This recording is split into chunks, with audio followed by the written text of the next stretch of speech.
Well, hello there. Welcome to the Strange and Deadly Show. We haven't been on this feed for a while. I'm Christopher Clayton and I'm joined by... Tom Elliott. And here we are, offering you something a little bit different. You may be surprised to see this. You may be thinking, what on earth is this? Where's my double bill of the Section 3 list? Where is it? What are you guys up to, messing around with superheroes there in the background? Get back on here. Well, we are on here. Sort of, and we do have plans for the Section 3 list. We are going to get back to it and we are going to finish it, but Tom and I have been working on something a little bit different. Our podcasting minds are always at work. It's not often my mind is at work, but when it comes to podcasting, it seems to get going. It seems to be like an engine that just keeps on going. And yeah, we've come up with a few ideas, and one of them has kind of solidified into this new show that Tom and I have been doing called Strange and Deadly's Television Terror. And Tom, I'm going to go over to you so that you can explain exactly what Strange and Deadly's Television Terror is and why we're hearing an example of it here on the Strange and Deadly feed.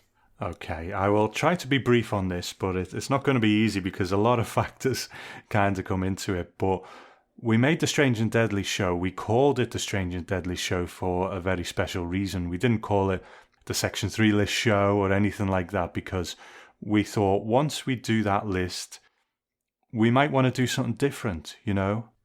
So we wanted to have that option. Now, way back when we were deciding what to do together, we had a little list of ideas. One was a Video Nasties podcast, but Christopher Brown was doing it, so we decided not to do that. The other was a Tales from the Crypt podcast. And for one reason or another, I can't remember why, we decided not to do that one either.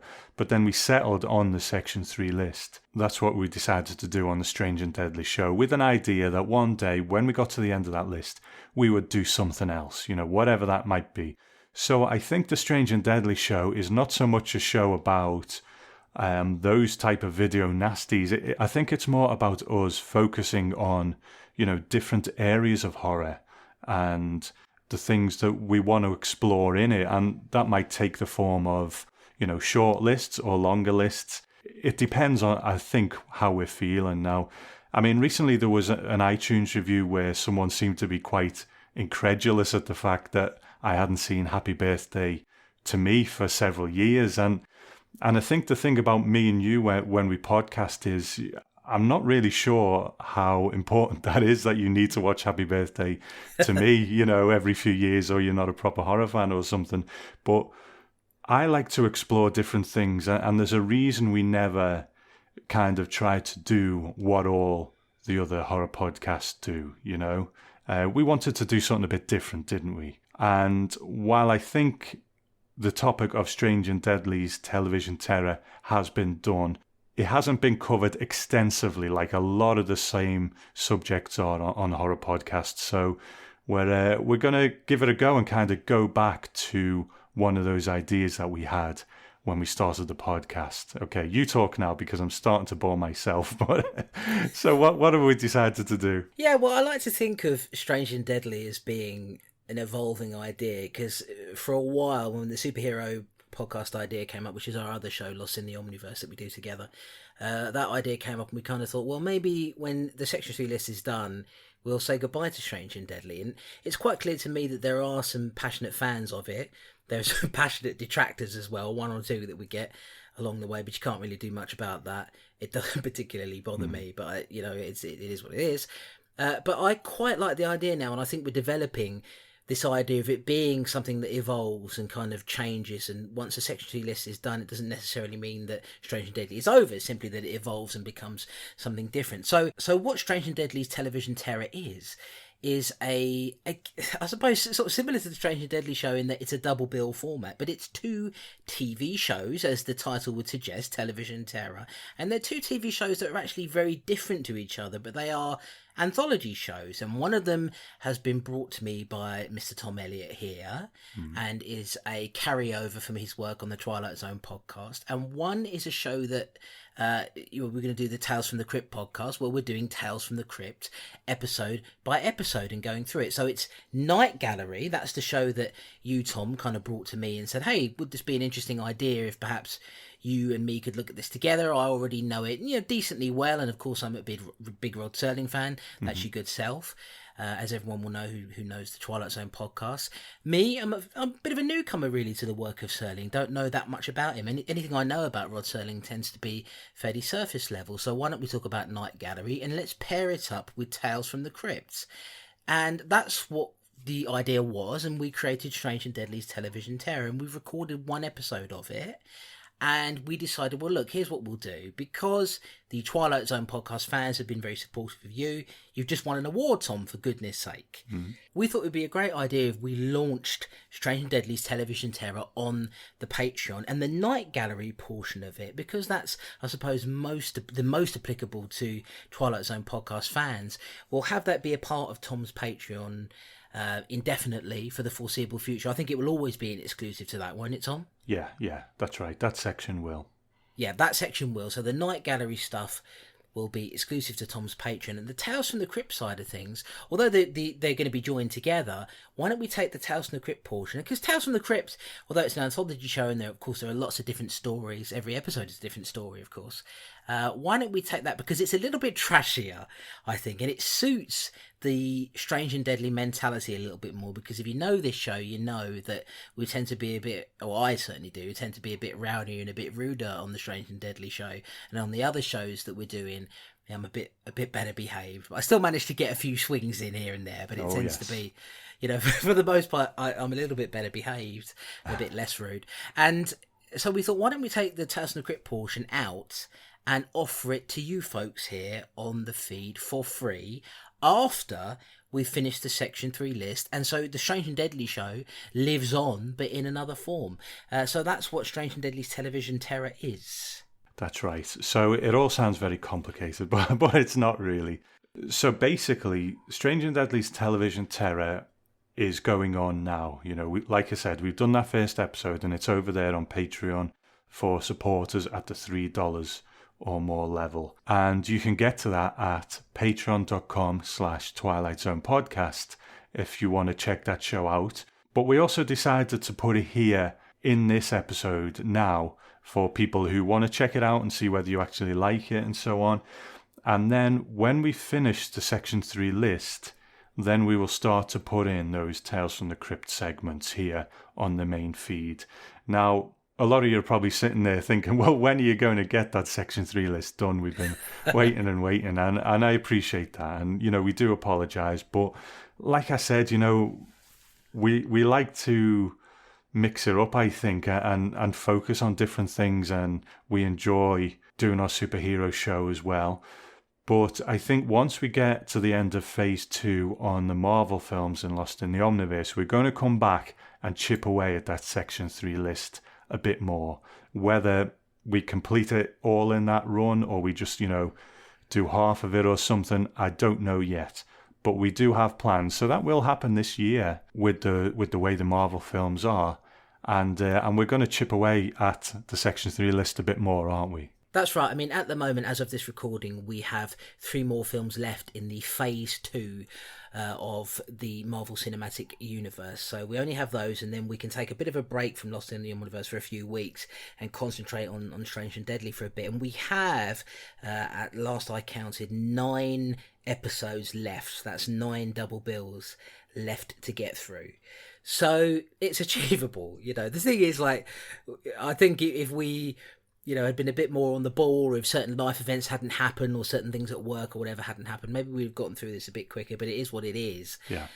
Unfortunately, we can't do much about that. We also really wanted to launch Lost in the Omniverse because we were finding, weren't we, Tom, that we were bringing our superhero chats into the Strange and Deadly show, and we just thought, okay, we've got to kind of stop this and bring it off and make our own thing out of it. But 9 episodes is achievable. I don't know whether they can all be done this year. Hopefully we can get through a big chunk of them. But I would like to think that at the very least we can get you the Tales from the Crypt episodes, assuming you don't go and subscribe to the Patreon, which of course is entirely up to you. I know Tom and I would appreciate your support there, but we also appreciate your support here. Even if you're not giving anything, as long as you're giving your listenership, that's great as well. So I would like to think that we could start getting you the Tales from the Crypt episodes by the beginning of next year. I mean, maybe that's optimistic. I don't know how you feel about it, Tom, but I would like to think that we can we can make some headway with this, and we can start getting you from the Tales from the Crypt episode. So finishing the Section 3 list, and then that will kind of be, if you like, phase 1 of Strange and Deadly, and then the Tales from the Crypt episodes one by one. We review those, we bring those to you, and actually by the time we get around to that, there should be quite a few that go up. So you might have I don't know whether we're going to put them up one per week, Tom, or whether we're going to sort of release all the ones we've got so far. I really don't know how that's going to work, but there should be quite a bit to get through there. And yeah, that will be. And then when we're done with that, who knows what the next evolution of the Strange and Deadly show will be? It can be sort of unlimited in its own way. We've had ideas, haven't we? That's right. I mean, and I think what's come out of this is we are thinking long term. I think best case scenario, because we did think, are we going to stop it now after the Section 3 list? But I like to think we're at a place where best case scenario, we can actually have Lost in the Omniverse and the Strange and Deadly show coexisting, because once we catch up with the Marvel movies and the DC movies, and that will take a little while to get through, I think we could do it on a more seasonal basis. We will go from one to the other in some way or another. We'll decide that down the line. And if Tales from the Crypt doesn't really appeal to you, I hope you'll still check out the shows and enjoy them. But we're even thinking of what we can do after that. And one of the ideas is a bit more in tune with the Section 3 style of horror. And it's quite an interesting one. So I think we love the Strange and Deadly show, and we love the brand. We also love Lost in the Omniverse. So this Strange and Deadly's Television Terror is a way of us, one, keeping the funds going on Patreon, because that pays for the website. We couldn't host this many podcasts and this many episodes without the support of people, helping us out. But also, we are thinking long term, and I think in one form or another, the Strange and Deadly show is going to go on. Definitely. I mean, you must be thinking at this point, how on earth can Tom Elliott stand podcasting with this guy, and potentially for many more years yet to come? I don't know. If you listen back to the episodes of the Strange and Deadly show, the older ones, you might think to yourself, how's he putting up with him? Well, I don't have an idea. I don't even think Tom knows. But somehow we seem to be thinking about the future and what we're going to do. And it's exciting, to have ideas and to think, okay, maybe there's actually a future to this, and it can go beyond the limits that we set ourselves. And yeah, I'm really excited about what's to come. Now, I do know, whenever we do an episode of Leto, Lost in the Omniverse, the superhero show, I'm always aware of the fact that there are plenty of people who listen to the Strange and Deadly show who aren't interested in superhero movies, and that's absolutely fine. That's just the way of things. Not everybody likes superheroes and comic books and all the rest of it. Just because Tom and I love them doesn't mean that everybody who listens to this show will love them. And we've been, I think, very lucky that a few people that I know of anyway, that people who've communicated with me that love this show, have listened to Leto on a regular basis just because they like our chemistry, Tom. Like listening to us talk about things even if they don't particularly understand or particularly care for superhero movies. So I'm always aware of that, always cognizant of the fact that you miss your horror podcasts, and what I can say is that we're going to bring more of them to you. And as Tom says, once we actually catch up with the comic book movie universes to where we're not releasing an episode, we don't have to release them quite as regularly, or we're not even sure what the plan is there. Once we catch up, we have to work that out. But I think you're going to get more shows appearing on this feed, and that's an exciting thing, I think. There's a lot going on, changes to the website, all kinds of stuff. So just watch this space. But for now, I hope you enjoy this first episode of Strange and Deadly's Television Terror. Like everything, when you start to approach new material, you have to feed your way around it. And I think this one's a bit serious and a bit sort of ponderous, because, the Twilight Zone podcast tends to be like that. But Night Gallery is a bit more of a different beast. Some of those episodes, I think it'll get a bit more laid back once we get into the rhythm of it, and be a bit more like the Strange and Deadly show rather than the Twilight Zone podcast. Yeah, it may not be quite as perverse as the Strange and Deadly show can sometimes get, because I also have to be, cognizant of the fact that there are Rod Serling fans who are listening to it, and fans of your work, Tom, on the Twilight Zone podcast. You don't want to particularly hear somebody talking about knobs and other such things, so you have to be a little bit better behaved. But it'll still have some of the fun in there. That's the main thing. And yeah, I mean, this first episode, let's be honest about it. I'm green and you're overprotective. That's what it is on the episode. I'm green and don't really understand what I'm talking about when it comes to Rod Rod Serling, and you're a little bit, I think, probably. Although I have to say, this is you that pointed. These are things we found within ourselves rather than.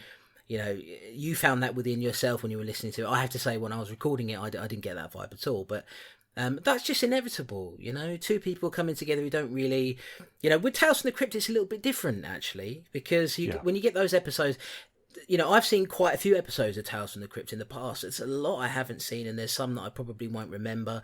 You've seen a whole bunch of them as well, Tom. So that, I suppose, in a way, is less. You know, I'm less green and you'll be less, you know, protective of it. In fact, not protective at all. So it'll have maybe more of the fun vibe. But we'll get there, Tom. I think we'll get there and we'll settle in, and it'll be something. I mean, not to say this first one isn't enjoyable, but just that we'll find the rhythm of it as we go along. But yes, please enjoy your taster here of the double bill of Strange and Deadly's television terror, where we review a double bill of Night Gallery and Tales from the Crypt. We hope you enjoy it, and we'll see you soon on this feed for another episode of the regular Strange and Deadly show, where I believe we're talking about 2 films with dead children in them, Tom. Communion and something else. So we'll see you soon here on the Strange and Deadly feed. Please enjoy this episode. Yeah, we hope you do. So bye for now. Ladies and gentlemen, this is the Night Gallery. Now that's entertainment.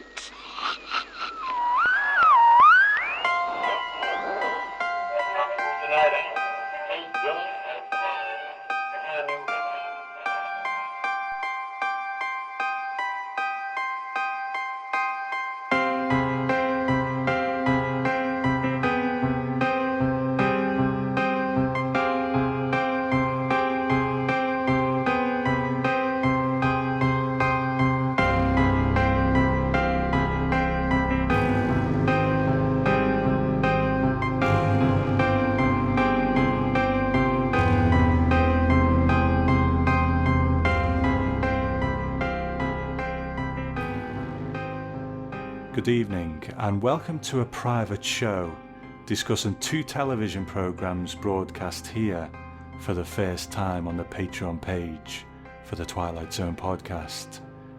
Each programme is a classic in its own way, but to do these 2 shows justice, I've had to merge 2 of the podcasts of which I am a part, the Twilight Zone podcast and the Strange and Deadly show.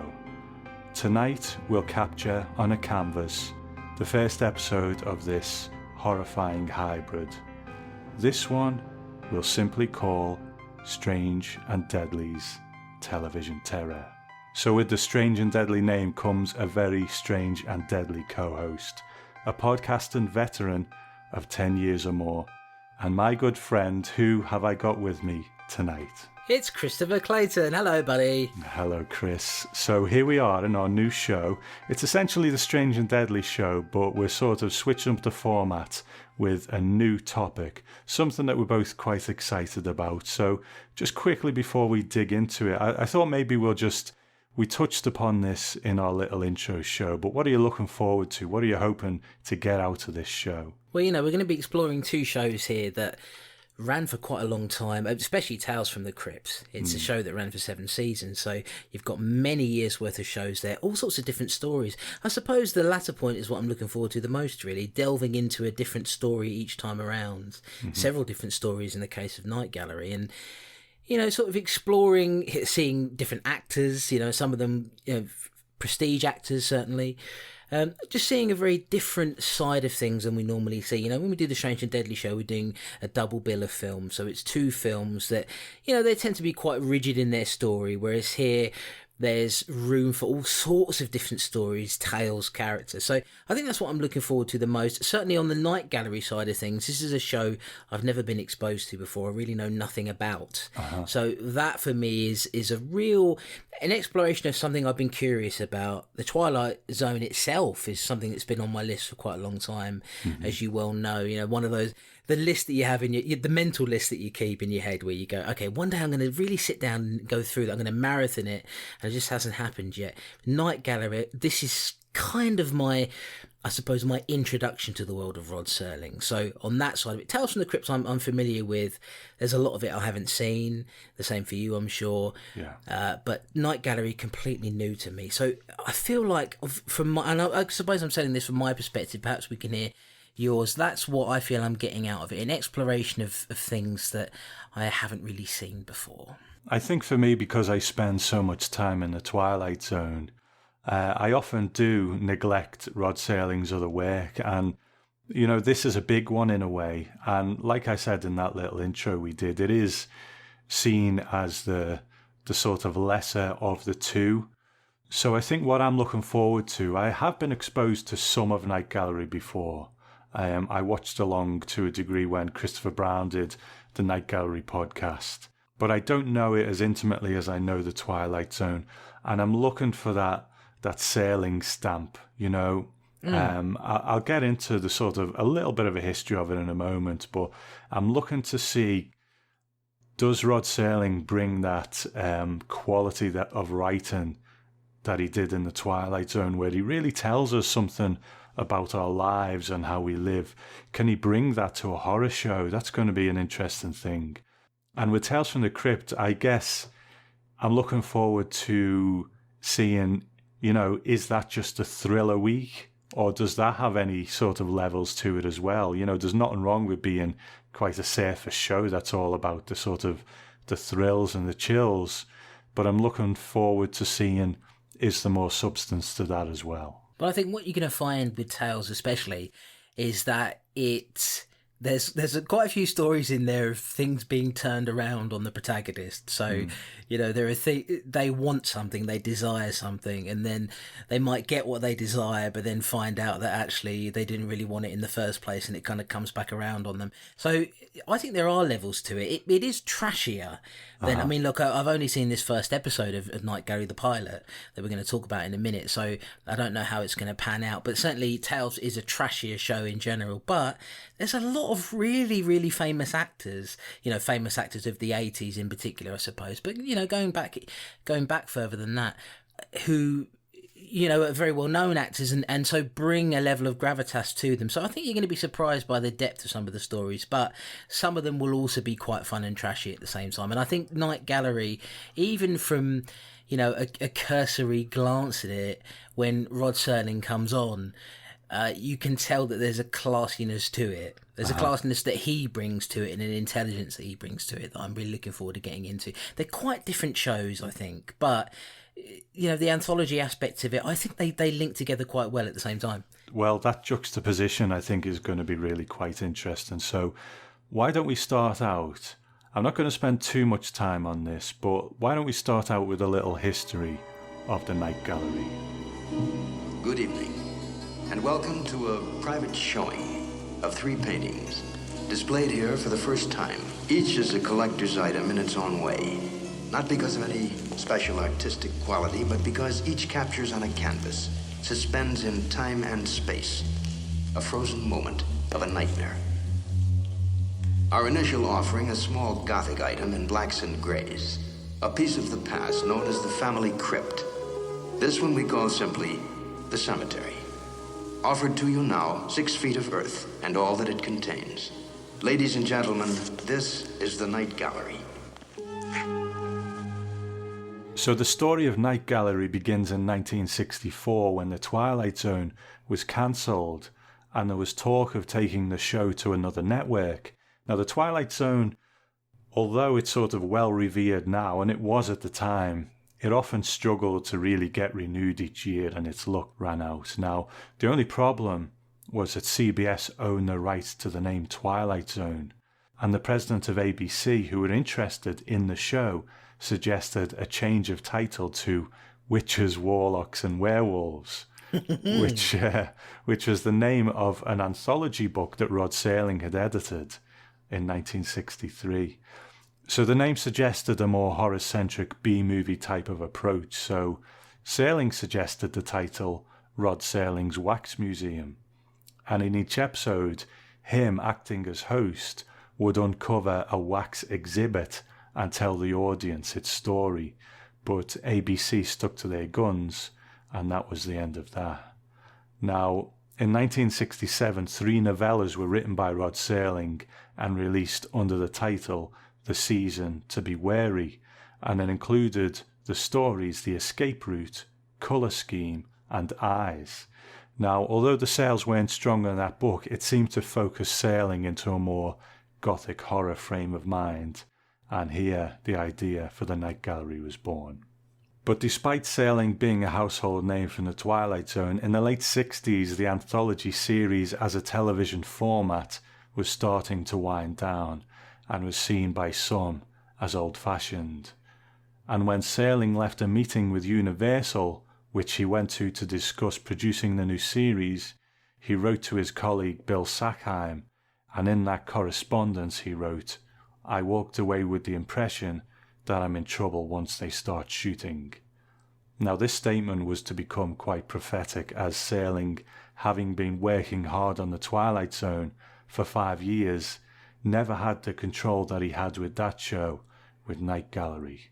Now Night Gallery was greenlit at Universal for a TV movie stroke pilot, and this was actually a big hit. But the producer Serling was working with, Bill Sackheim, didn't want to commit to a series, and while Serling wanted a series, he didn't want the same executive control as he had with the Twilight Zone.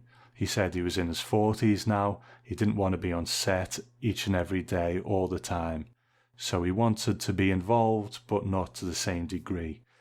So when the series was commissioned, Sackheim left and was replaced by a man who will come up quite a bit when we go through the series, and his name was Jack Laird, a man whose vision for the show often clashed with Serling's, but that's a story for another day. So in this one, Chris, Serling really had the reins on the Twilight Zone, and the whole point of that show was to be able to tell stories with a real amount of social commentary hiding in plain sight, if you like. So he could tell stories about racism, about, all kinds of social things, and disguise them as science fiction. But it seemed that by the end of it, the fight had kind of been took out of him. So when it came to Night Gallery, he didn't really want that level of control where he was just there day in, day out. So he kind of put a bit more faith in the studio to kind of carry it, and he would write some of them and present the show. But ultimately, in a sense, that was his downfall. But so, I will bring that up as we go through the episodes, but that's a kind of potted history of the Night Gallery, if you like. Yeah, it's interesting, isn't it? I mean, how long did he do the Twilight Zone show for? Well, it was on for 5 seasons. But, he had a really great producer working with him for a lot of that, who they saw eye to eye on everything. He had control over it.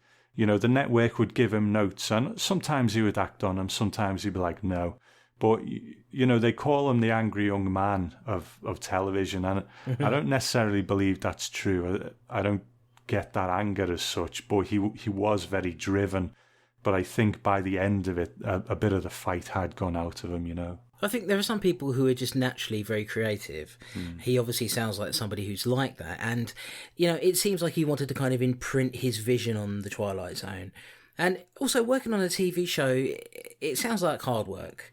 And you got 5 seasons worth there, and you're very creatively involved, as he seemed to be. I don't blame him really for feeling like, okay, I kind of want to do this other thing now and explore different kinds of stories, but I don't necessarily want to be quite as hands-on. And then you were talking there about the producer, what was his name? Jack Laird? Jack Laird, yeah. Uh-huh. Jack Laird.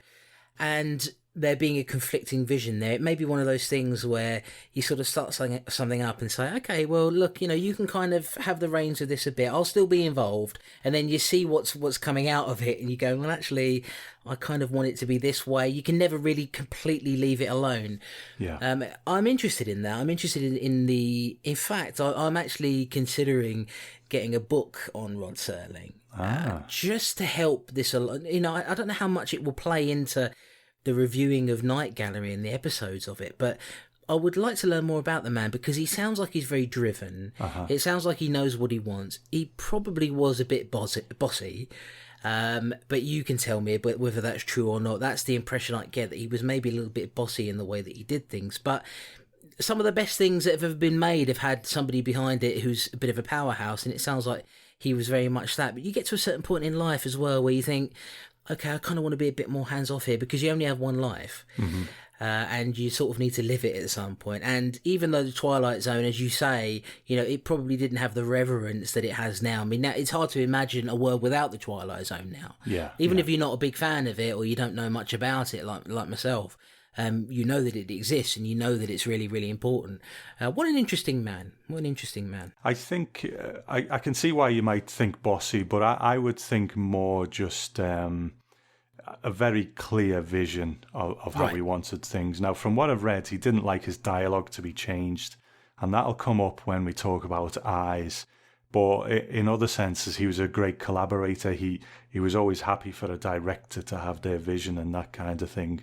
But you're absolutely right. You get to an age, and I think it's the same, you see it with rock musicians or musicians of any kind, really, where their best work is sometimes in their early days, isn't it? When they really had that drive, and then they start to release these rubbish albums later. And that's obviously not to say Night Gallery is rubbish, but you can really understand him wanting to take his foot off the pedal a bit. And it's kind of the same as, like, Chris Brown did the Night Gallery podcast, where he done it solo and had clips and trivia and that kind of thing.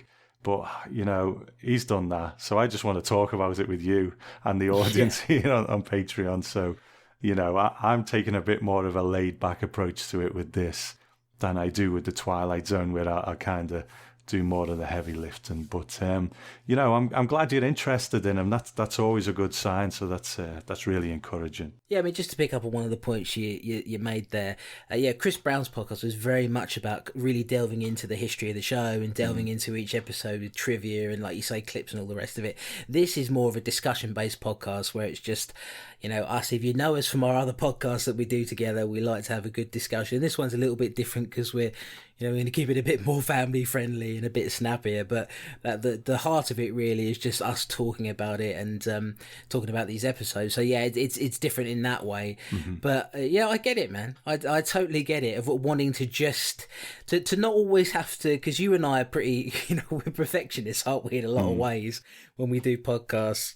When we were doing the Lost in the Omniverse, which is our superhero show, we did the Patreon for that, and we were releasing bonus episodes. Most people would just throw the bonus episode out there with sort of minimal editing and everything. We were editing it like a main show, because you want to sort of put quality on it. So it's nice in a way.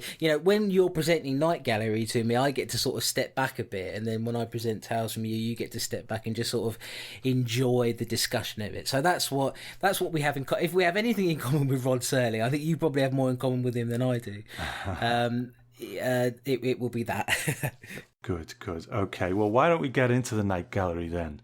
And I'm going to present to you this first episode, Chris. It's a kind of television movie stroke pilot episode. So it's a bit longer than the usual one. I think they ran maybe like an hour or something in the regular episodes, but this one is more like an hour and a half. So should we get going? Definitely, let's do it. Okay, so let's talk about the first story in the pilot, called The Cemetery. Well, as I breathe and live, if it isn't Osmond Portafoy. Osmond Portafoy. If there's nothing else, sir, I thought I'd lock up and retire. Yeah, that is your life, isn't it, Portafoy? Locking up and retiring.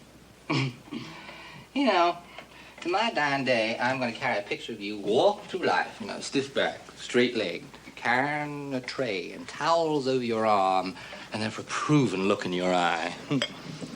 Hey, you know that look, now don't you, Portafoy? How shall I describe it? Like a bank manager finding an incorrect balance. First broadcast on November 8th, 1969.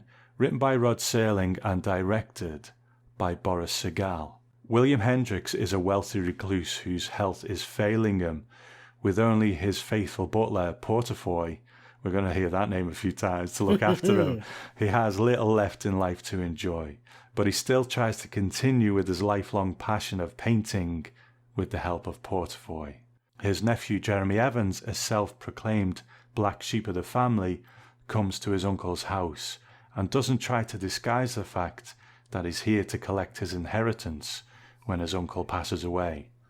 While Portafoy isn't around, knowing that Hendrix is particularly vulnerable to the cold, Jeremy opens the window in his bedroom and places his uncle in front of it, causing his condition to worsen, and he dies soon after.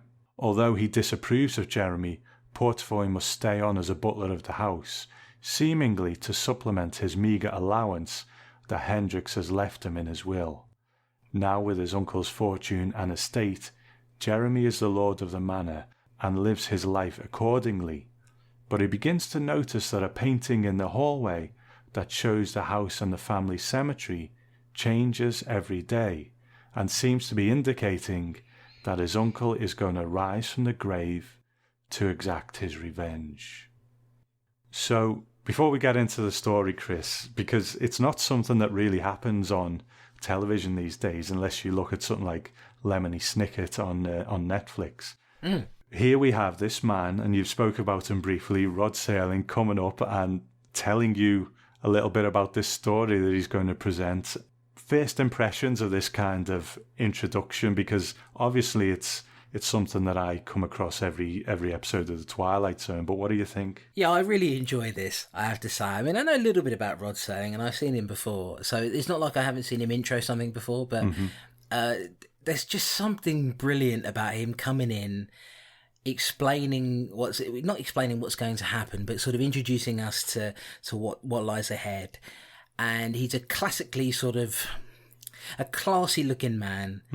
It presents the painting there, takes the cloth off of it, and there it is, and we sort of move into the painting, and there's the story. I really enjoy this. I really enjoy this aspect of it. I love a horror host anyway, and this is essentially he's a prototype horror host, right? So I find that really interesting. It very different to, when I was growing up, I was seeing Elvira, Mistress of the Dark, and people like that.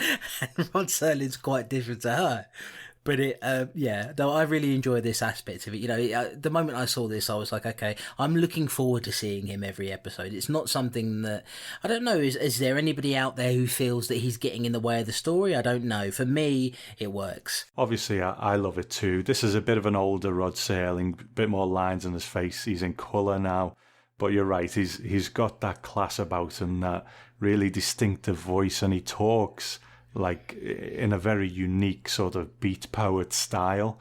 He has a rhythm to his speech like no one else. I always talk about in The Twilight Zone that in that he is like this being from The Twilight Zone, this sort of emissary, this god, this guide, this something or other. He's the man who knows all the secrets, and he's going to let us have a little glimpse of them as well. So, I love this stuff. I eat it up. But he shows us this painting, and then we go to our first story. Now, the setup is we have this old man, and he's clearly had maybe a stroke or something like that, and he's being looked after by his butler, Portafoy. So we've got a really great cast here, I think, to start with. We've got Ozzie Davis, who, is pretty much great in everything he does. Yeah. But then we have the arrival of Roddy McDowall. Now, Roddy McDowall's a bit of in a sense, he's sort of Serling royalty. He was in The Twilight Zone. He's in this. He will then go on to be in Planet of the Apes, which was written by Rod Serling. So he's kind of Twilight Zone royalty. And he turns up, and he has quite a distinctive personality, doesn't he? Oh boy, does he arrive, Tom. He arrives. Wow. This is a lot of this is strung around Roddy McDowall's neck through a lot of it. He has to carry it. He's certainly the one who spits out the most dialogue in it. And he's sort of horribly effervescent in a hugely arrogant way. He's not a very nice man at all, is he, Tom? No. Old Roddy McDowall. Jeremy, I believe, was his character's name. That's right, yeah. Yeah, and he arrives, and boy does he arrive. I mean, he is chewing up scenery left, right and centre. He practically ate the cameraman, Tom. I mean, he's going for it. But in a way that's really sort of, I couldn't quite take my eyes off him. because he's going sort of a mile a minute. You know, of course, there's the. It's certainly, I don't know if it's infamous to the people who've seen this show, but it's infamous to me. Spotify. He practically says it every other line. Yeah. That's the name of Ossie Davis's character, and wow, he comes in and kind of steals the show, doesn't he? He does. There's one point where he says portafoy twice in the same sentence, and he's like, "So portafoy, blah blah blah blah blah blah, portafoy." You know, Yeah. I do wonder whether it was in the script or not, or whether this is something he's just brought to it, because he just really kind of goes for it. He does chew up the scenery, but I think he's so great to watch in it, because you do love him and hate him at the same time. You hate him for what he's doing, but you love him because it's Roddy McDowall just seemingly having a blast with what he's doing. Well, I'm a big fan of Roddy McDowall anyway. So for me, it was strange because there is a duality when I'm watching it, in that I really don't like this character. He's a really horrible, sleazy sort of a rat. He's a rat, Tom, coming in there trying to take advantage of this poor man. But at the same time, it's Roddy McDowall, and he keeps saying portafoy all the time, and I can't help but you know, I find him very magnetic anyway. Yeah, Roddy McDowall, and even, you know, even under the makeup for when he in Planet of the Apes and the movies he was in. I've always found him to be quite a magnetic presence, and very much so here. This is very much his show, but that's not to take away from the other elements around him. I mean, he's certainly the big antagonist here. It's interesting to have a villain who's this sort of all he cares about is money. At the end of the day, that's all he cares about is money. Doesn't care about his uncle at all. All he cares about is money. So it's interesting, a villainous character with charm, which is, you know, some of the best villains have that, don't they? We've got 3 stories to get through here, so we won't spend a huge amount of time on each one, but we'll give each one its due. But I think what's interesting is that he doesn't come in and try and sort of win anyone over. He doesn't put on a performance to try and say, "Oh, I'm really a nice guy, but actually I want to kill my uncle and get his money," kind of thing. I mean, he keeps the fact that he's going to kill his uncle under his hat, but he's unabashedly saying, "I'm only here for the money, you know, that's what I'm here for." You know, it's funny, something's just sprung to mind, a connection between these 2 shows, because when I used to work in New York when I was younger, on this one occasion, I can't remember why, but I ran out of the restaurant that I was working in. I had to be somewhere or something, and I legged it out the door, and I ran past this guy. And when I went back, you know, 20 minutes later or whatever, one of the staff said to me, do you realise who you just ran past? And I was like, no. And they said it was Roddy McDowall, because he lived in that town. And I was like, oh man, I missed Roddy McDowall, you know. I would have at least said hello to him, you know. So, but there's actually a connection there with the next show we're going to talk about, but I'll get to that later. Interesting. Didn't know that. Yeah. But anyway, so he kills his uncle, he wheels him over to the window, and he ends up passing away. So Portafoy, you would think that he would leave, but when he finds out that he's only getting $80 a month, he decides he's going to stay. And there's a painting on the wall of the house and the family cemetery that is nearby. And as Jeremy's sort of gallivanting around with his women and drinking his brandy, he notices that it's starting to change on a daily basis. So knowing what you know about the show, obviously I'd seen this before, but what are your thoughts at this point? It's interesting. You know, I had heard that Night Gallery was a show that was chiefly about supernatural horror. So I had it in my mind that this was going to be something that was supernatural based, and we'll talk about the conclusion of it in just a moment. But I got to grips with it fairly quickly and realised that this was about seeing a man, an incredibly arrogant, egotistical man who only cares about one thing, being slowly driven out of his mind. Yeah. And that is one of the things, you know, it's kind of a strange comparison to make, but it's one of the reasons why I love Evil Dead 2, for example, is that you get a character like, you know, Bruce Campbell plays Ash in it, just going out of his mind. Mm-hmm. Now, he's sort of heading towards lunacy in that film. Roddy McDowall kind of going along the same lines, not as wacky, But I enjoy seeing, the effervescent, villainous Roddy McDowall character, Jeremy here, looking at that painting, being confused by it, looking at it again, wondering what the hell is going on, and very quickly in his own mind coming up with the conclusion that his uncle is in fact coming back to get him. Yeah. So a story of revenge, which is in a lot of these kinds of stories, and revenge seems to be a theme of a lot of anthology stories, I think. Definitely. Now, the thing is, we find out that it's a plot by Portafoy, that he is changing the painting on the wall, at various intervals, so it looks like the old man is coming back to get him. Now, this obviously presents quite a big plot hole, really.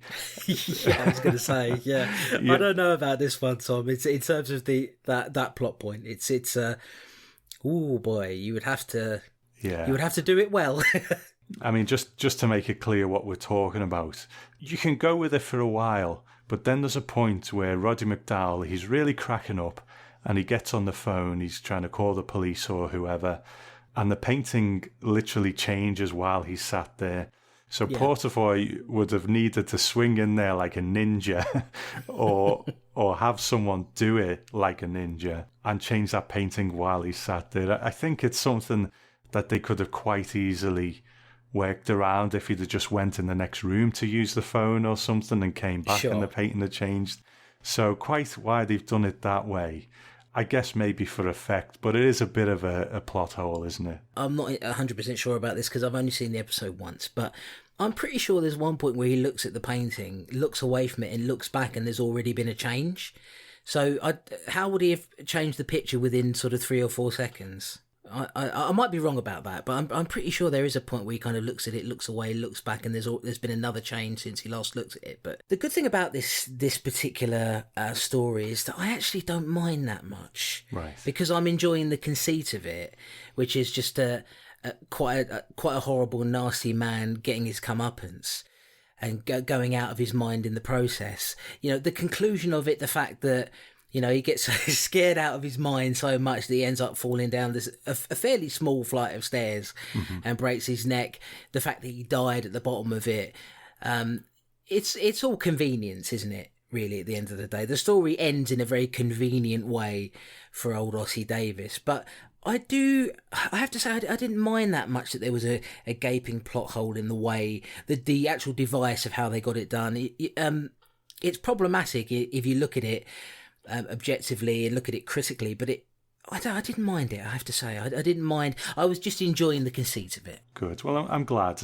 Now, the ending is quite interesting because we're on Portafoy's side for most of this, but it seems that once he has executed this plan, and, to be fair, I don't think we mind that much, you know what I mean, that he has sort of done this to Jeremy. We're all right with it in the realms of fiction. That this has happened, and he's going to inherit the money and the old man's estate. But it seems that once he knows that, he changes his personality and it becomes quite rude in his own way as well, which is a bit unfortunate. And then we get this ending, don't we? Yeah, which is, I mean, because we spend most of the episode on as you say, on Potiphar's side, and so It's quite strange, isn't it, at the end of it, to see the personality change. All of a sudden, he's wearing that bright pink gown. He's walking around. He's inherited money, so he's happy about that.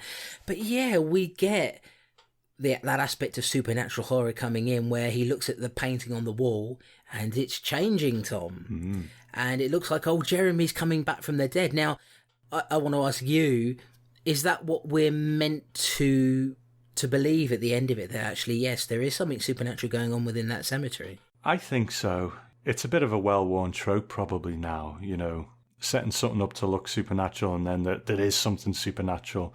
Or you could say that maybe Portafoy's gone mad or something like that. I don't know. But I think that is the kicker, that's the twist, that something supernatural does happen. And old Portafoy gets his comeuppance as well. But it's interesting. I think with this one, a lot of Rod Serling's work just it does have subtext and lessons and this, that, and the other. But I think this is him just trying to tell a scary yarn, a bit of a creepy story. And I think for the most part, it works. Obviously, you and I are seasoned horror fans. We don't get scared easily. But as a bit of a televisual thrill, I think this is a good start. I agree. And Roddy McDowall is the MVP in this one. I just couldn't get over how ridiculous he was. The fact that he kept saying "Podify," the fact that he is a real magnetism with him in this, and I think he really sells it. He sells the madness quite well. And like we say, a bit weak in terms of what the actual twist of the story is, but overall I really enjoyed this. Good. Okay, well, we've got 3 to get through, so let's get on to our second one, which is the story Eyes. You must understand something, Miss Menlo. In the first place, the best you could expect, well, assuming the transplanting of the central optic nerve was successful, would be, roughly 11 to 13 hours of sight, no more. Then you'd be blind again. And then, of course, there's that other insurmountable obstacle. What is the insurmountable obstacle? To put it simply, Miss Menlo, you need a donor, someone who'd be willing to part with his sight for the rest of his life to give you roughly 12 hours of it. I don't believe there's such a person around. Nonsense, Doctor. Everyone has a price. For their eyes? I seriously doubt that. Well, that's where you're wrong. My lawyer has found such a person for me. He represented him in a criminal case some time ago. The man needs the money desperately. He's agreed to become the donor and part with his eyes for a sum of cash. How much cash? $9,000.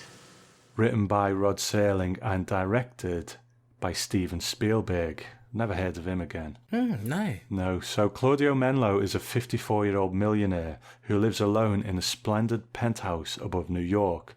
Blind from birth, Claudia carries an inner rage at the misfortune of her situation. Instead of channeling this into something positive, she uses her wealth to amass an art collection in case the day comes when her sight can be returned. That becomes a possibility if she can only receive a groundbreaking optic nerve transplant.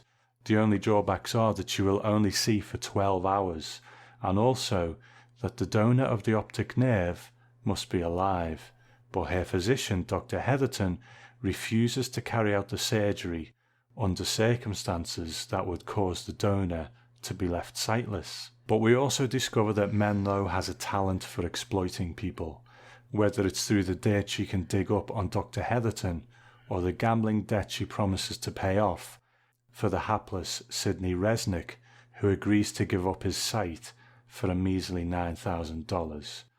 Menlo receives the surgery, but when the moment comes for her to see the world for the first time, things don't quite go to plan.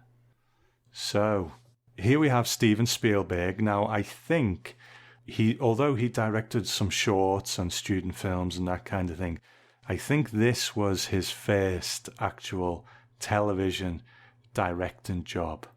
So, I think when you hear that and you know it's really early Spielberg, you kind of start to watch it, don't you? Thinking, can I see what, he's going to become here, don't you? Absolutely. It's a funny thing. Again, I try to go into, normally I don't do this, but I try to go into Night Gallery knowing as little as possible about it other than some very basic information, because I wanted to kind of view it as, as somebody who might have discovered it watching the TV back then.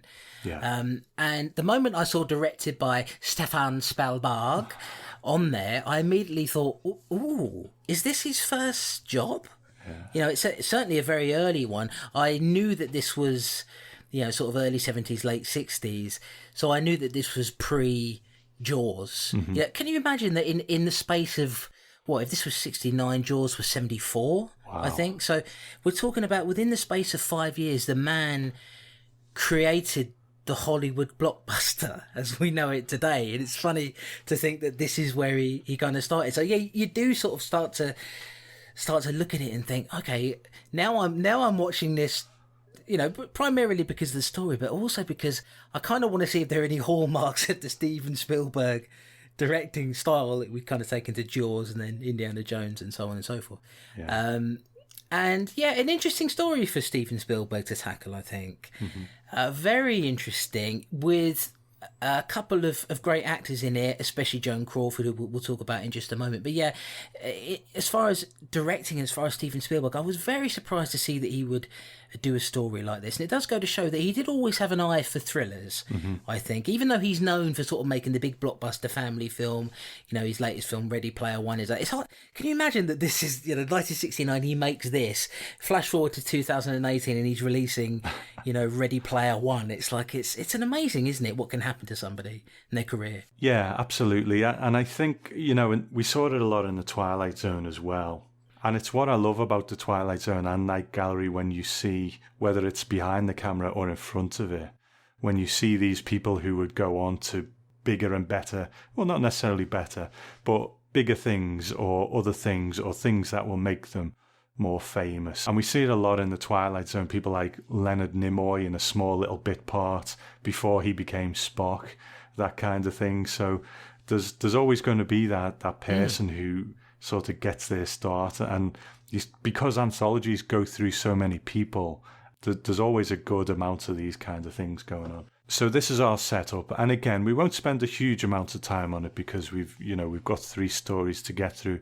But the setup is, we have this lady Menlo, who is this millionaire who hasn't been able to see since she was born, but people who are sightless do amazing things and sometimes put the rest of us to shame with their drive, what they're able to accomplish in that way. And it seems that she has accomplished a lot, unless she was born into money, I don't know. But, she's let that sort of affect her in such a negative way that she seems to be just a ball of hate, doesn't she?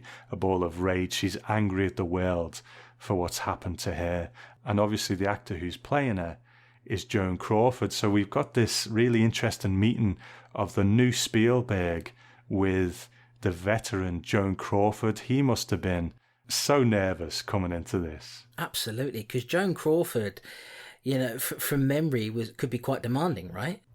So it's interesting, new Hollywood meeting old Hollywood.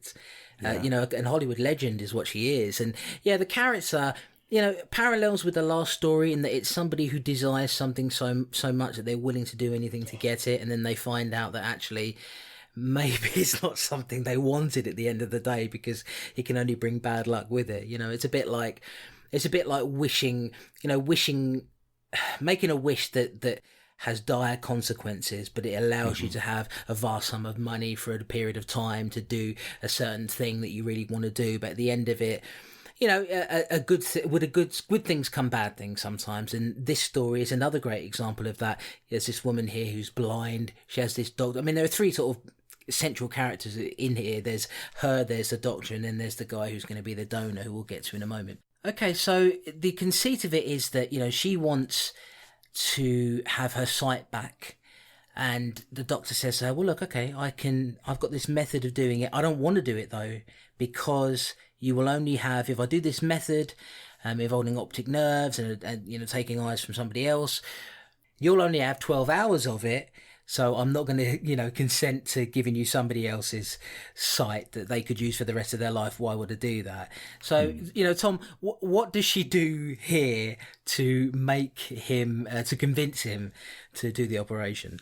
Well, this is her talent. She seems to be able to hone in on people's weaknesses or the dirt that she can dig up on them and use that against them. She's a manipulator. Yeah. And there's a great book. It's like the Bible of the Night Gallery, and it's called Rod Serling's Night Gallery, an After Hours Tour. And it's by TV historians Scott Skelton and Jim Benson.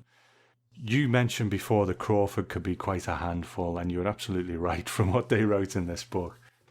Basically what they say is she was furious that this 22-year-old director, Steven Spielberg, had been given the job to direct this episode.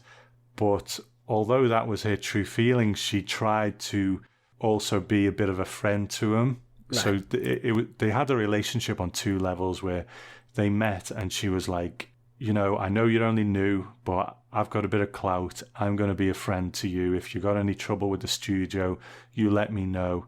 and I will take care of it for you.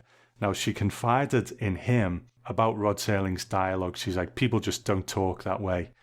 And as we go through this, I think you'll start to pick up on Rod Serling's dialogue, because although it can be incredibly poetic, like I've tried to read some of his excerpts of his stories on the Twilight Zone podcast, and you end up tripping over your words because it's wonderful, it's poetic, it has this beat poetry kind of aspect to it, but it can be incredibly hard to say sometimes. So yeah, nobody talks like that. So I can kind of see where she's coming from. So she's confiding that in Spielberg, but then she's going to Serling saying, who's this kid directing this show? She's now, her herself, she comes on set with an entourage with a case of vodka and a load of Diet Coke, and she's getting, drunk on vodka in her dressing room half the time. Spielberg's running around trying to get her on set, trying to do what he can without her, that kind of thing. So it was an incredibly stressful time for Spielberg doing this episode. So the story of it is in the book, and it really is quite interesting. Well, I wrote down the name of the book there because I'm really interested in reading more about that story. I have to say I'm not surprised to hear it, because you can just sort of tell, Steven Spielberg, it's probably his first big proper directorial job, and you've got Joan Crawford there, who's infamous, who has terrific presence on screen, no doubt about it at all, and that voice, and there's a reason why she was so famous.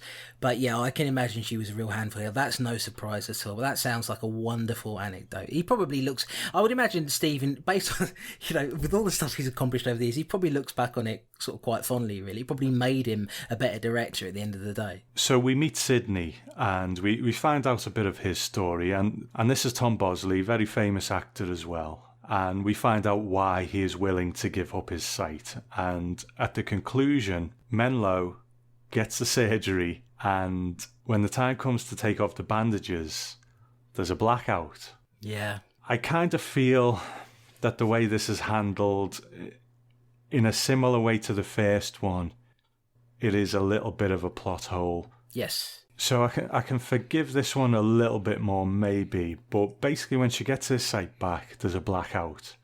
Now, this is very Twilight Zone-esque in its sort of poetry.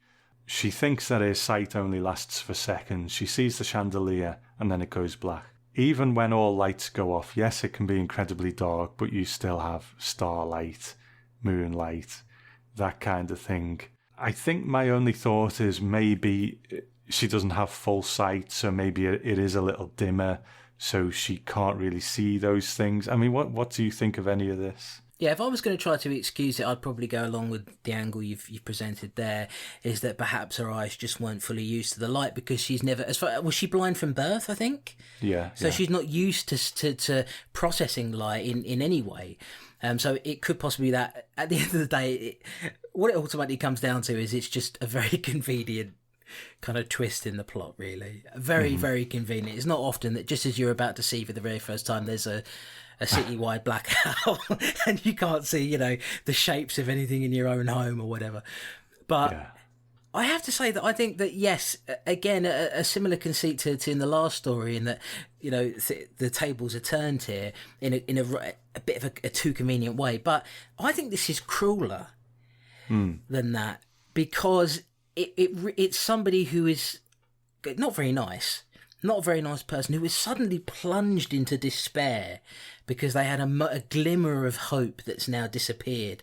And I think I found it quite sad, even though I don't really feel sorry for the character, because she's not very nice, and she had to use blackmail to get the doctor to even do the operation. I felt sorry for Tom Bosley's character, because he's a bit of a sad sack and doesn't really, he sort of laments the fact that he's going to lose his sight, that he will, he'll probably cut his throat. I mean, it's quite dark, really, when you think about it.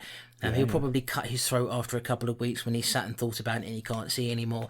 Given to this woman just so she can have 12 hours worth of sight, it's a very selfish thing. But then when she's wandering around in the dark, completely lost all of a sudden, even though she's lived her whole life in darkness, but because she had a glimmer of hope there, all of a sudden it feels like she's truly plunged into darkness. I really found that to be quite a sort of dark and cruel twist, and I felt a bit sorry for her, and I think that's the magic of this particular story, is that you can kind of feel sorry for somebody who's otherwise not very nice, who's a cruel manipulator. I think really there's a moment of beauty here where she wakes up and the 12 hours are nearly up and she sees the sun for the very first time. Yeah. And, you know, it's a beautiful thing, but taken away from her all too soon. And I can imagine for many, you know, somebody who's blind to see something like that, whether they're a good person or not, to see something that beautiful for the very first time and then to have it taken away from you is a very cruel move, I think. It's a funny one, really, because this is a very Twilight Zone-esque ending, I think. There's always a sort of dark irony to it, and what people tend to put out into the world will often come back on them. And like you said, that's not necessarily a Twilight Zone thing, because I think we'll probably see that a lot in Tales from the Crypt as well. But it was very much present in a lot of Twilight Zone episodes that if this is what you put out into the world, then this is what's going to come back to you. And, you know, she's made Tom Bosley's life dark, and so she's not been able to benefit from the light that his eyes would have given her. But the thing with the Twilight Zone is, although it's not explicitly said that the Twilight Zone is some sort of godlike force or anything, it is a kind of invisible presence in a way.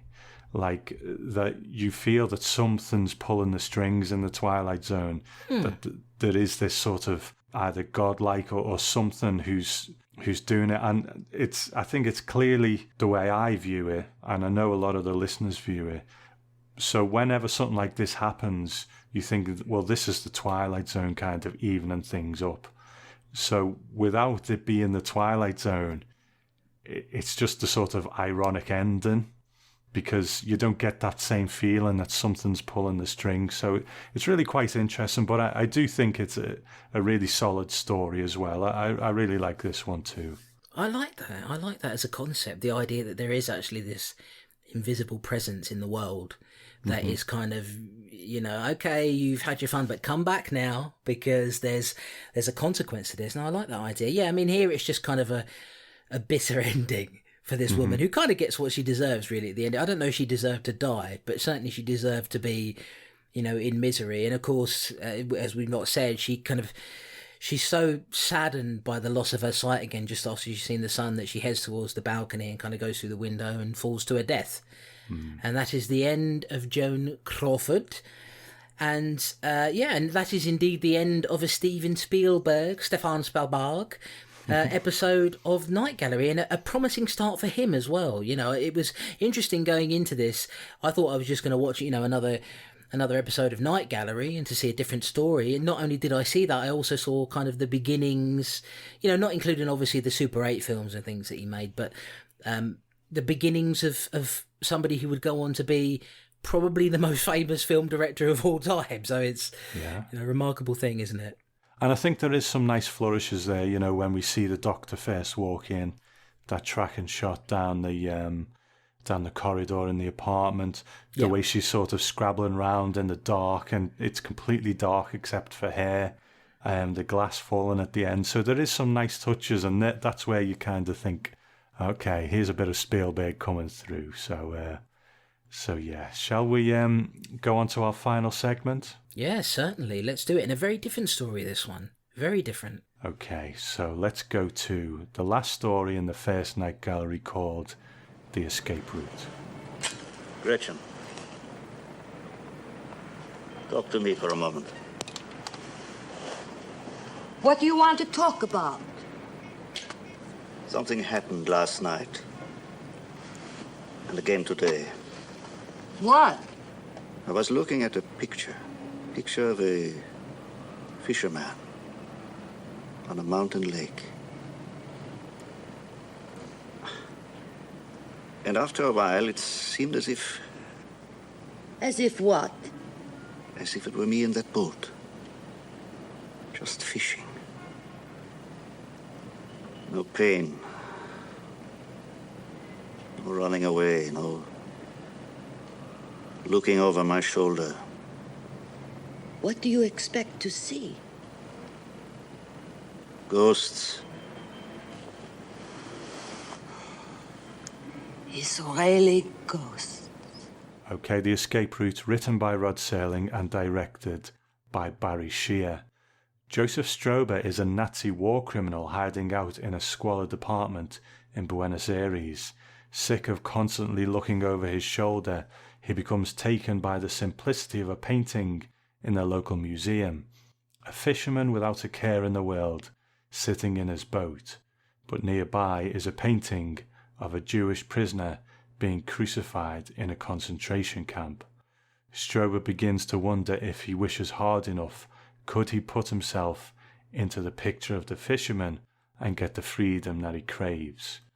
After being recognized by a Holocaust survivor called Bloom, Strober is tracked down by some Nazi hunters who pursue him into the museum. In a last-ditch effort to survive, he kneels in front of the painting, asking God to let him escape into it. Now, this is one of Rod Serling's pet topics, either the war itself or the Holocaust, the Nazis and, you know, what they did during the war, after the war, before the Twilight Zone, during the Twilight Zone, and now after the Twilight Zone. It's something that he returned to quite often. Now, there's this famous episode called Death's Head Revisited in the Twilight Zone about a Nazi going back to the prisoner of war camp after the war that he worked in during the war. But this one is a bit different. This time we see a Nazi war criminal out and about in the world trying to kind of keep his head down. So yeah, very different. What are your thoughts on this one? Well, Tom, this is my first participation on the podcast that's Rod Serling related, and I think it's probably the best time for me to annoy all Rod Serling fans by telling their man Chew that this is my least favourite of the three stories. I didn't find a lot here to hang my hat on. I have to be honest with you. I get the central concept of it, I think, is kind of interesting. But I spent a lot of it thinking this is more or less an episode about a guy who looks at a painting quite a bit. So that's my take. And of course, there's more to it than that. You know, I'm being a bit facetious when I say that. But yeah, it's. I think the actor who plays who's the actor who plays the Nazi criminal here? His name is Richard Kiley, I think. Right, Richard Kiley. I didn't find a lot going on there. I didn't find him particularly... Magnetic's a strange word to use for a Nazi war criminal. You know, that's probably not a word you want to use that often, but I didn't find a lot going on with him. Is there a feeling there of regret on his part? Because he has those discussions, doesn't he, with his neighbour? What do you make of that and his attitude towards the crimes that he committed? It's funny. Our first disagreement in the episode, because this is actually my favourite one of the three. But I think because it's sort of Serling returning to themes that he's done before, so I think that's quite interesting. So maybe that's where that difference is between the two of us. Maybe that's why. It's funny you should touch on that part of it. You know, does he have regret? Because I think that is the key for me. When he did Death's Head Revisited, that was a Nazi completely without regret. But I think what he's examining here is, does he have regret? Or is he just, you know, looking for forgiveness, or is he looking for freedom? You know, it's like someone saying sorry when they get caught doing something. And it's like, well, you're not sorry you done it. You're just sorry you got caught. And I think that's what he's really examining here, because sometimes, and quite bravely, I think, Serling is almost showing him in a sympathetic light, because, you know, he just wants peace. He just wants to go into that picture and have that peaceful life, you know, be that fisherman and not have to be constantly looking over his shoulder. But is that because he regrets what he's done, or is it because he just doesn't like this life anymore? And I think that's the conflict, and that's what I find to be quite interesting in it. Yeah, you put it in an interesting way. I mean, you always do. Whenever we have a disagreement about something, whether it's on the Strange and Deadly show or anything else, you always put it to me in a way that makes me think about it in a different way. But I suppose my problem with it may be the actor. I mean, I don't find the story of this one, but I mean, you said it was written by Rod Serling, right? Yeah, all these three are. All three are, right. So it has that there must be a personal interest there based on what you said about the Twilight Zone and Death's Head Revisited. So in a way, I feel sort of like I've fallen at the first hurdle with Rod Serling in that perhaps I've misunderstood what he's going for here. Because I'm not a quote unquote Serling fan, only because I haven't seen much of the Twilight Zone, all the rest of it, not because I don't want to be. Perhaps it's just that I'm looking at it just as a story. And I'm just not getting much from the story itself. I get the concept of what you're saying, that he's looking at this painting, that he's looking at it mournfully in a way, that he wants that life, that would be a better life for him. But I don't get much out of the actor. I don't feel that it's a three-dimensional kind of performance. For me, the scene that I liked the most in it was when he's laying in bed and his neighbour's laying in bed on the other side of the wall, and they're just having this conversation back and forth. And she kind of tells him some things that are true about himself and about his crimes, and that's the scene I enjoy the most in this. Perhaps I am, like you say, perhaps it's just a difference in us in that I think perhaps when it comes to anthology stories, maybe I prefer the vengeful sort of twist to it and the supernatural aspect of it, although this has got a supernatural aspect to it as well. In fact, as we'll get to towards the end of it. But no, this is my least favourite of them. But I also understand what you're saying. It's one of those things where if I watch this again, I might think of it in okay, Rod Serling has covered this before. Maybe if I saw what he did in The Twilight Zone with something that was thematically similar, it might make more sense to me. So I'm looking at it as a story itself. I would say, moving towards the end of it, I'm not super fond of the actor playing this particular role. It's not. It doesn't stand out for me particularly. I mean, if I could ask you actually before we go to the conclusion, what is it about this that makes it your favourite one? Is it the Serling connection being more akin to what he would do in The Twilight Zone that's kind of selling it better to you? I think that's a big part of it. And I think when we go on, because this often comes up in the Strange and Deadly show too, I think I'm conditioned in a way from The Twilight Zone because I know about Rod Serling. I know the levels he puts into things. On the surface, it might be a story about, aliens coming and turning the lights off in a little town or what have you, but there's always those layers there.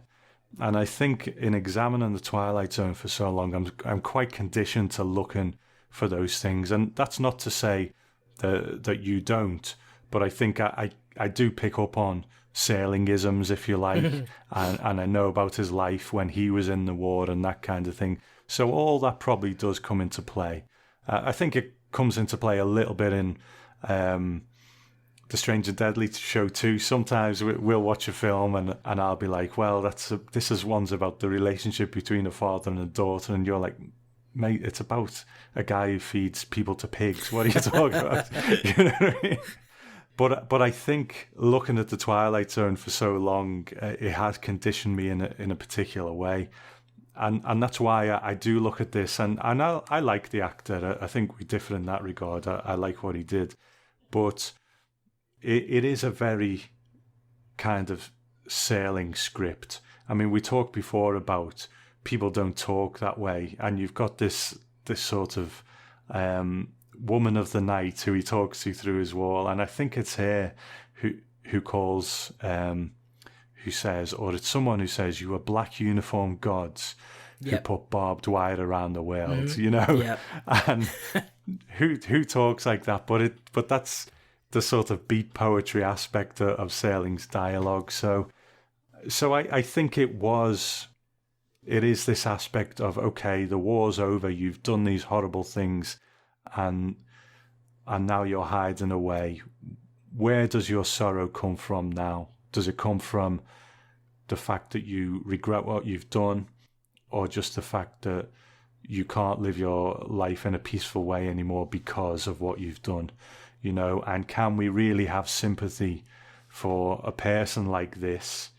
But ultimately, and it's the same in Death's Head Revisited, I think Serling's sort of takeaway from it is that their crimes were so great that no, you can't have, because, I mean, let's get to the end, and because we are running kind of long with this 3-story one in the Night Gallery.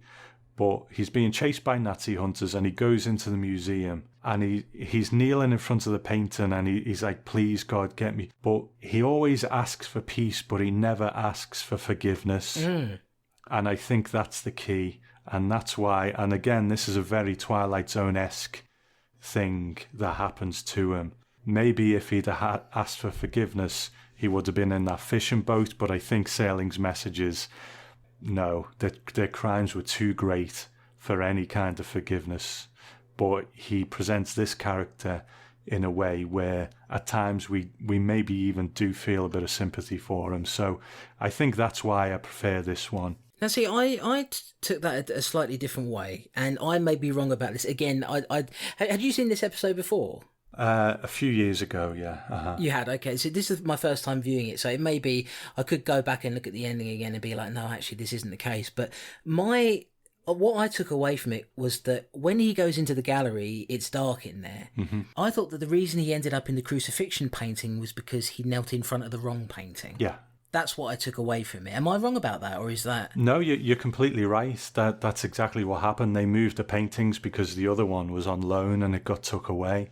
I take on board fully what you said, Tom. You know, I think it's more likely that it's Serling just saying maybe this guy didn't earn forgiveness, and he's not as you say, he's not asking for forgiveness. He's asking for, you know, the chance to be peaceful somewhere, and perhaps he doesn't deserve it. But that's what I took away on more of a surface level, I suppose, is that the reason why he ended up in the wrong painting is because he was kneeling in front of the wrong painting. You know. Yeah, I mean, and again, if it feeds into this sort of aspect of the Twilight Zone being this kind of force, and again, it's not explicit in that show, but it's the way I kind of view it. Yes, the painting moved, and he was in front of the wrong painting because they'd moved it, but the real reason behind that is that, you know, these things were put into place, that things maneuvered in a particular way because of who he is and what he's done. That's my takeaway from it anyway. But interesting, you know, I'm going to be really interested to see how you kind of tune into the Sailing way of writing things as we go along. Now, unfortunately, Night Gallery isn't completely his work. There's a lot of stuff by other people in it. So, you know, I'll have to make sure we point out which ones are written by him as we go. Yeah, I mean, it's an aspect of the human personality and the human mind that we all sort of see things in different ways, really. And it's a weird thing, isn't it? When you think about it, you think we've all got a brain. Perhaps we'll see patterns, we'll recognise things in the same way. But I also think that you have so much experience of the Rod Serling universe, his works, his writings, the TV work that he did. You know him so well. That I think that you'll be able to look at that and, like you were saying in your earlier example, talking about some of the strange and deadly stuff, you pick up on Serling-isms. Yeah. Whereas because I don't know that so well, you know, it would be different if you were coming on to me, one of my great, you know, sort of specialist, quote unquote expert. I don't like to consider myself an expert of anything, but I'm a big fan of martial arts movies and Shaw Brothers and stuff like that. If you and I were doing like a kung fu podcast together and you were looking at the surface stories, I would be able to come in and say, well, actually this is, but you know, sort of, this is a very Shaw Brothers sort of thing to do or whatever. It's interesting the way that you can kind of be influenced in that way by things that you already know. So I definitely think that one of the twists on this podcast will be that because I don't know that much about Rod Serling, I'm looking at the stories more than the writer behind them necessarily. That's interesting. I mean, the things that you've told me, and I always tell you this when you bring up points to me, when I say, oh, Tom, you know, I can't believe you like this thing. We did that on a Strange and Deadly thing a while ago, although it was, you know, slightly facetious. I'm not meaning to sort of be horrible to you about it. I will often go away from that thinking, well, actually, he said some things there that if I went and watched this again, I may have a different opinion of it because I didn't really think of it that way, you know, and that's one of the great things about discussing things with people is that you can kind of go, you must never be fixed in your opinion, you know, you must always be willing to try it. So, but I would say, you know, provisionally, this was my least favourite of the three. Yeah. I would say The Cemetery is probably my favourite. Yeah. It's just about there as well, But interesting points you make, Tom. Interesting points. Good talk on this first episode of Night Gallery. So just overall, before we move on to Tales from the Crypt then, what are you thinking of your first exposure to the show? Really enjoyed it. Mm-hmm. Really, really enjoyed it. I mean, I was a fan. This is the thing, you know, I'm new to a lot of Serling stuff, but I'm not new to the concept of an anthology horror show. You know, you and I are big horror fans, so it's not, you know, I don't need to sort of acclimate myself to the concept of that. I think this is a strong pilot. You know, I don't know how it's going to differ from here on out. Often you'll find that a pilot of a show is actually quite different to the show that then follows it. And they start getting into the meat of it, and the tone of it can change sometimes. The amount of pilots that I've seen over the years that are very different to the show, the episodes that follow is remarkable. But at least two of the stories here I was really into, and that's bang for your buck. You know, if you look at films like Creepshow 2, not all of the stories are absolutely going to work for you depending on who you are, but most of them do. So the MVP award for me goes to Roddy McDowell out of all of it. And if I can say it one more time, Spotify, that will live in my memory for quite a while. Old Roddy. But yeah, I really enjoyed this, Tom. This was a great introduction. I can't wait to get into more. And I just have to say, to kind of close that off, I love Rod Serling coming in. He walks in there like a boss. He's suited and booted. He comes in there, introduces the painting, and at the end of it, he's basically just like, right, get out now. And then he's going to come back next time. And there's something superbly classy about the man. Good. Okay, well, now it's time for me to sit back and put my feet up and listen to you talk a little bit about Tales from the Crypt. So over to you, Chris.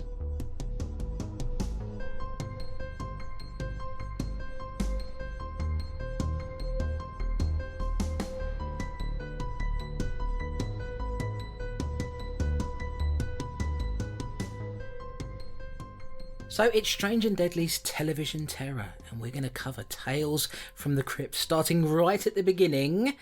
Oh, I'm looking forward to it. Well, let me tell you a bit about Tales from the Crypt before I bring in my good friend Tom here to tell me a bit about Tales from the Crypt and his history with it.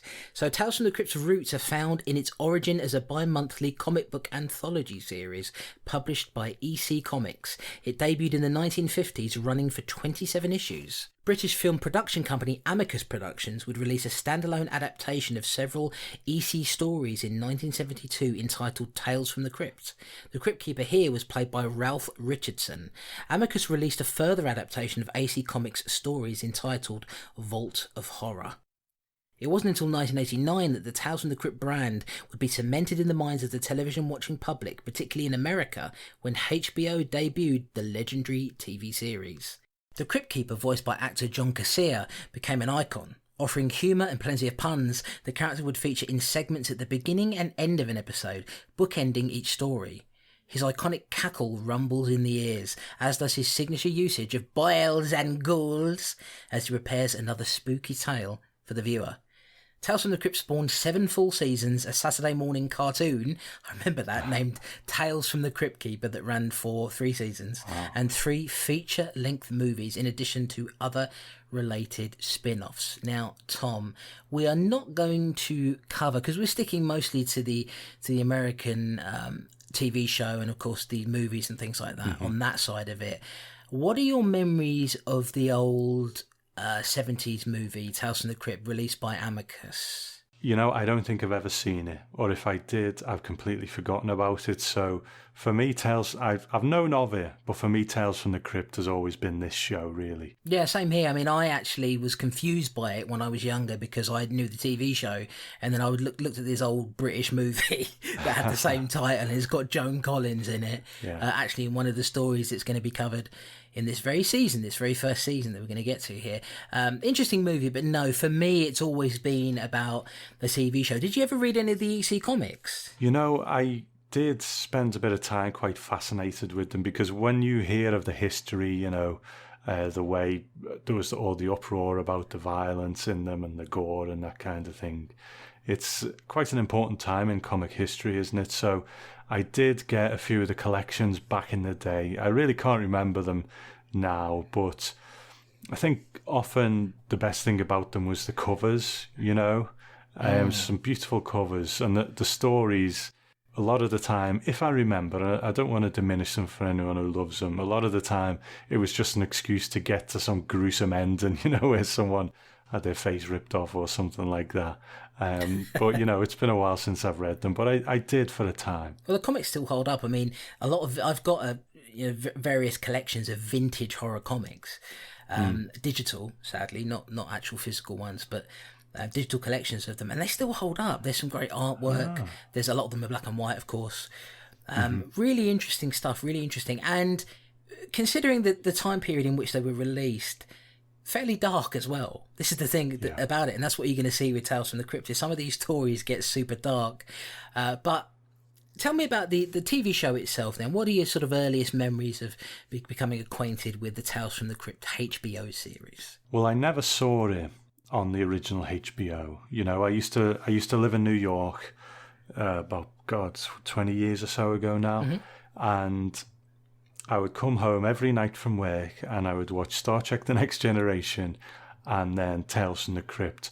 But it's my understanding that when they put Tales from the Crypt on television, that it was in a cut down version on cable. Right. So I've never actually seen them uncut. And, you know, obviously the one we're going to be looking at tonight, there's swearing, there's nudity in it, those kind of things. I've never seen any of them in that form. So this journey that we're going on, that aspect of it is going to be quite new to me. That's it. I mean, some people think rather naively that Game of Thrones was the first HBO show that showed sort of nudity and swearing and violence. Not the case, folks. HBO has been, known for it. It was one of those channels where you could kind of show anything you wanted within reason. But yeah, Tales from the Crypt, and I think was a good home for it because you're able to show more of these stories. You're able to show them in a more violent way, in a way that, there's not as many restrictions that are placed upon you. So it seems like HBO was the right home for it. It's funny that, you and I talk about Night Gallery as well, and that's no nudity, no swearing, no particularly harsh violence in it. So the juxtaposition between the two shows is really quite interesting. But, I love gore, I love violence. Not in my day-to-day life, but in my entertainment, because I think that's where it should stay. And as long as you can differentiate between the two things, then that's the main thing. So I'm looking forward to these uncut Tales from the Crypt. Yeah, and there's a lot of them to get through, and there's a lot of them I haven't seen. I mean, this is the thing. You presenting Night Gallery to me, I believe you were saying that you said to me before that you haven't seen all of Night Gallery. Is that right? That's right. Yeah. I haven't seen all of Tales, but it's one of those things, and there are a lot of TV shows that are like this for me. You mentioned Star Trek The Next Generation. This is like it for me as well. I've seen lots of episodes out of order. So it's, when we were beginning to prepare for this show, I told you that the first episode was one it's actually the second episode. I told you it was the first because in my mind that's what I remember seeing first, and for some reason I had it tagged as that. It's just one of those sad things about memory. Sometimes it kind of gets embedded in there. But I love a horror host, Tom, and there are a few horror hosts as iconic as your boy the Crypt Keeper, voiced by John Cassier. Would it be the same without him? Even though he doesn't factor into the stories, he bookends them. Would it be the same without the Crypt Keeper? It's a very American thing, isn't it, the horror host? I think we've only really had one on television. I think his name was something like Dr. Walpurgis, and he was this sort of really made-up creature guy. But it's very much a staple in American television, and one I wish we had more of. But yeah, what a great one this one is, the Crypt Keeper and this puppet, the sort of animatronic thing. I love the guy. Would Emily Booth count as a horror host these days? Oh, true. We do have her. Yeah, as a kind of modern day. Yeah. I think we might have had a few on the sort of, the cheapy horror channel type things, but America seems to do it better, I think. So, Tom, let me ask you this. Before we get stuck into tackling this episode of Tales from the Crypt, you've got two choices here of your favourite horror host. Now, I realise I'm not taking into account what your own personal choice would be, so perhaps you can throw one in if you have one that's different to these two. But you've got the Crypt Keeper, and you've got Elvira, Mistress of the Dark. Who are you going for? Okay, all right. I'm going to have to go with Elvira for two reasons. She's funny and she's beautiful. So, yes, I'll stick with those. Are you sure those are all the reasons you've picked? Tom, are you sure you don't want to expand on that? Fair enough. No. Is there anyone else you would have thrown in there, or is that... Not really, because that's the thing. We're just not as exposed to them over here. I spoke briefly about that British one they did, and I wish they'd bring him back because he was a fantastic creation, Dr. Walpurgis, I think his name was, and he was really, they really done a good job on him. He wasn't just some dude with his face painted. He was this magnificent creature. But yeah, you can't beat Elvira, really. Well, I mean, speaking personally, I would love if, I don't know, 10, 11 o'clock at night on a Saturday night or something, there was, I mean, I don't know how mainstream you can be at 10 or 11 at night, but there was like a proper horror show with a host, a British host ideally, or an American host, whoever it may be, a proper horror show, maybe an anthology show, whatever it would be, introduced by a horror host. I think that would be a great tradition to bring back. And we see there are people on YouTube who are doing it. So it's kind of carried on in that way in a digital medium, but it seems like otherwise a very traditional American thing that we didn't really get over here, and that's a shame. I think we're missing out, really. Definitely. But we get a good dose of it here with John Cassier's Crypt Keeper, and of course we get that classic intro coming into the house, going down into the crypt, and there he is down there cackling away, the rotten old sod, Tom, like a bobblehead.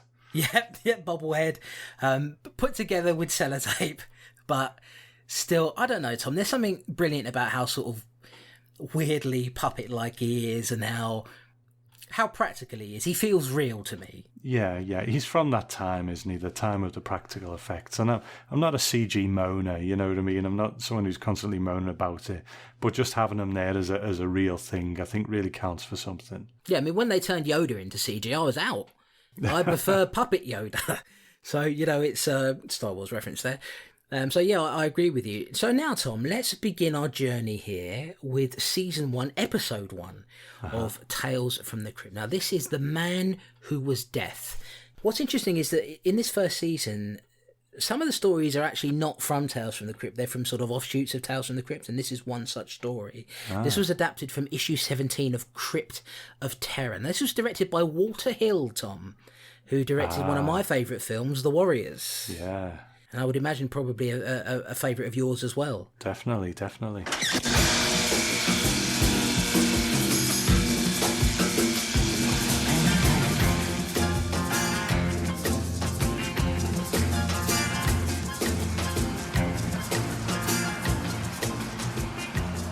I'm a country boy, but I like the city. It's big, it's dirty, lets you know what it really is. But at night, there's all those lights. It's real pretty, ain't it? My name's Niles Talbot. I've been the executioner in this state for the last 12 years. When I got here from Oklahoma, I caught on as an electrician, and after a while, I got a job out to the prison, taking care of the generators. I like electricity. It's dependable. You can trust it. Let's say do it with gas or with some lethal injection. I don't take to that. That's how you kill a dog or a cat or something, not a man. It's gotta be the old electric chair for me.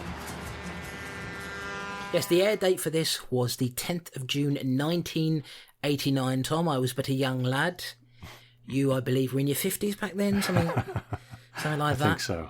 Somewhere around there. And the main guy here, really, the actor who kind of carries the whole thing, is Bill Sadler. Now, what do you remember of Bill Sadler? He's a guy who... He's one of those character actors, isn't he, who you kind of see everywhere. And you don't necessarily remember his name, but he's got a great face for the screen, I think. Yeah, he's one of those actors, isn't he, that you do see him in a lot of stuff, but he's often the supporting guy, so not necessarily in a lead role. So this is quite rare. He's in the Marvel Cinematic Universe these days. He plays the President sometimes in Agents of S.H.I.E.L.D., that kind of thing. But he's always a kind of welcome presence, I think. Definitely, yeah. When you see him in it, you know that he's going to put in a good performance. He's a solid guy. So let me read you the synopsis of this one, and then we'll get stuck into discussing the episode. So, electrician Niles Talbot is a gleeful prison executioner. He relishes taking the lives of the criminals sent to his chair. After all, they committed the crime, they deserve the punishment. When the state decides to abolish the death penalty, Niles finds himself out of a job. Taken to the streets, he notices that crime continues unabated. Attending court cases, he sees criminals being released by the justice system and decides to carry his former role over to his new life. He tracks down and electrocutes those who got away. However, the police are beginning to track down this mysterious new killer. As luck, or rather misfortune, would have it, the state is about to bring the death penalty back, and Niles may be heading for the chair like the victims he once took glee in sending to hell. So, Tom, the man who would be death. So we begin here with a narration from... I mean, this is all done... he's breaking down the fourth wall throughout this. Is Bill Sadler, a.k.a. Niles Talbot, and he's talking to the audience, and he's telling them about his job. And it's a job that he rather enjoys, Tom, which is electrocuting prisoners in the old chair. He even makes a point of, he says at one point, most of these guys, they don't make a point of looking the criminal in the eye before they pull the switch, but I do. So he takes glee in taking the lives of these men, doesn't he? Yeah.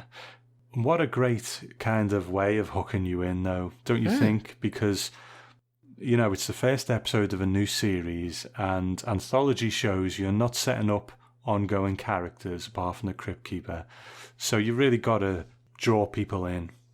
And I think having them speak to the audience in that way, and he's got a job that whether you agree with the death penalty or not, the people who do that job, it is a source of fascination for me.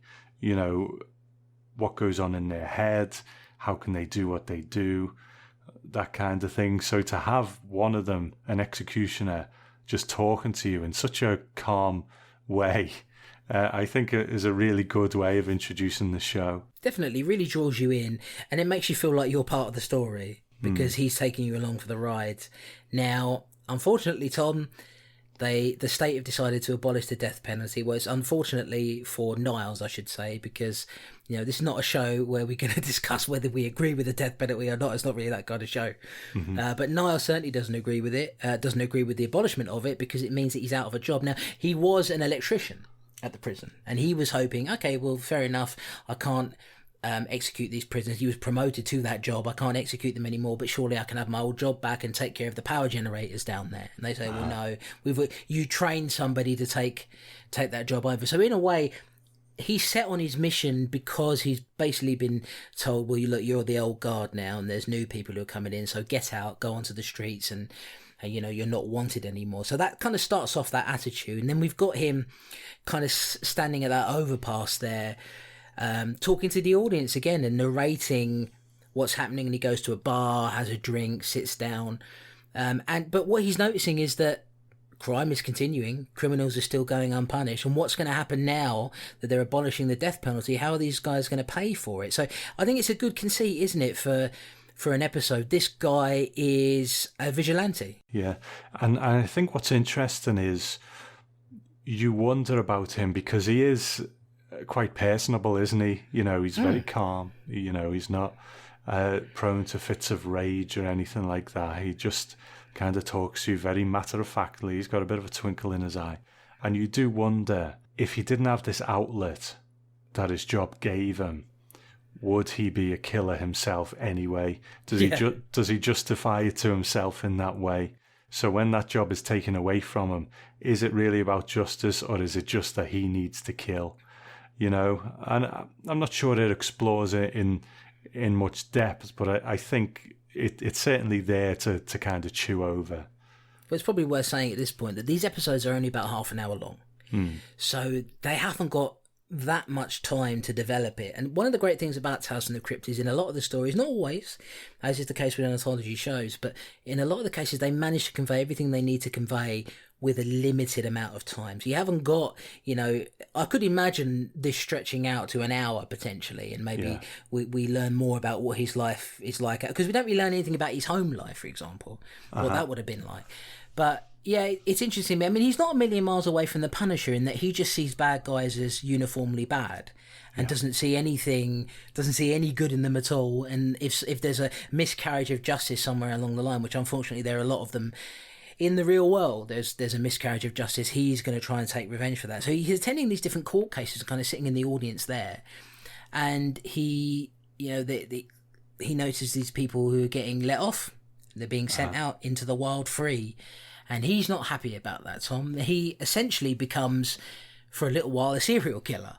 That's right. But he considers it being a vigilante. Now, I suppose that the thing is, someone like the Punisher, for example, he wants to get the job done, and he's going to do it in a way that is sort of, quick and easy to do. This guy, do you get the feeling that he enjoys killing people a bit too much? Yeah, well, I mean, that's the whole question, isn't it? Is it about the justice, or is it that he just likes killing people? But it's interesting, you said about it's only half an hour long.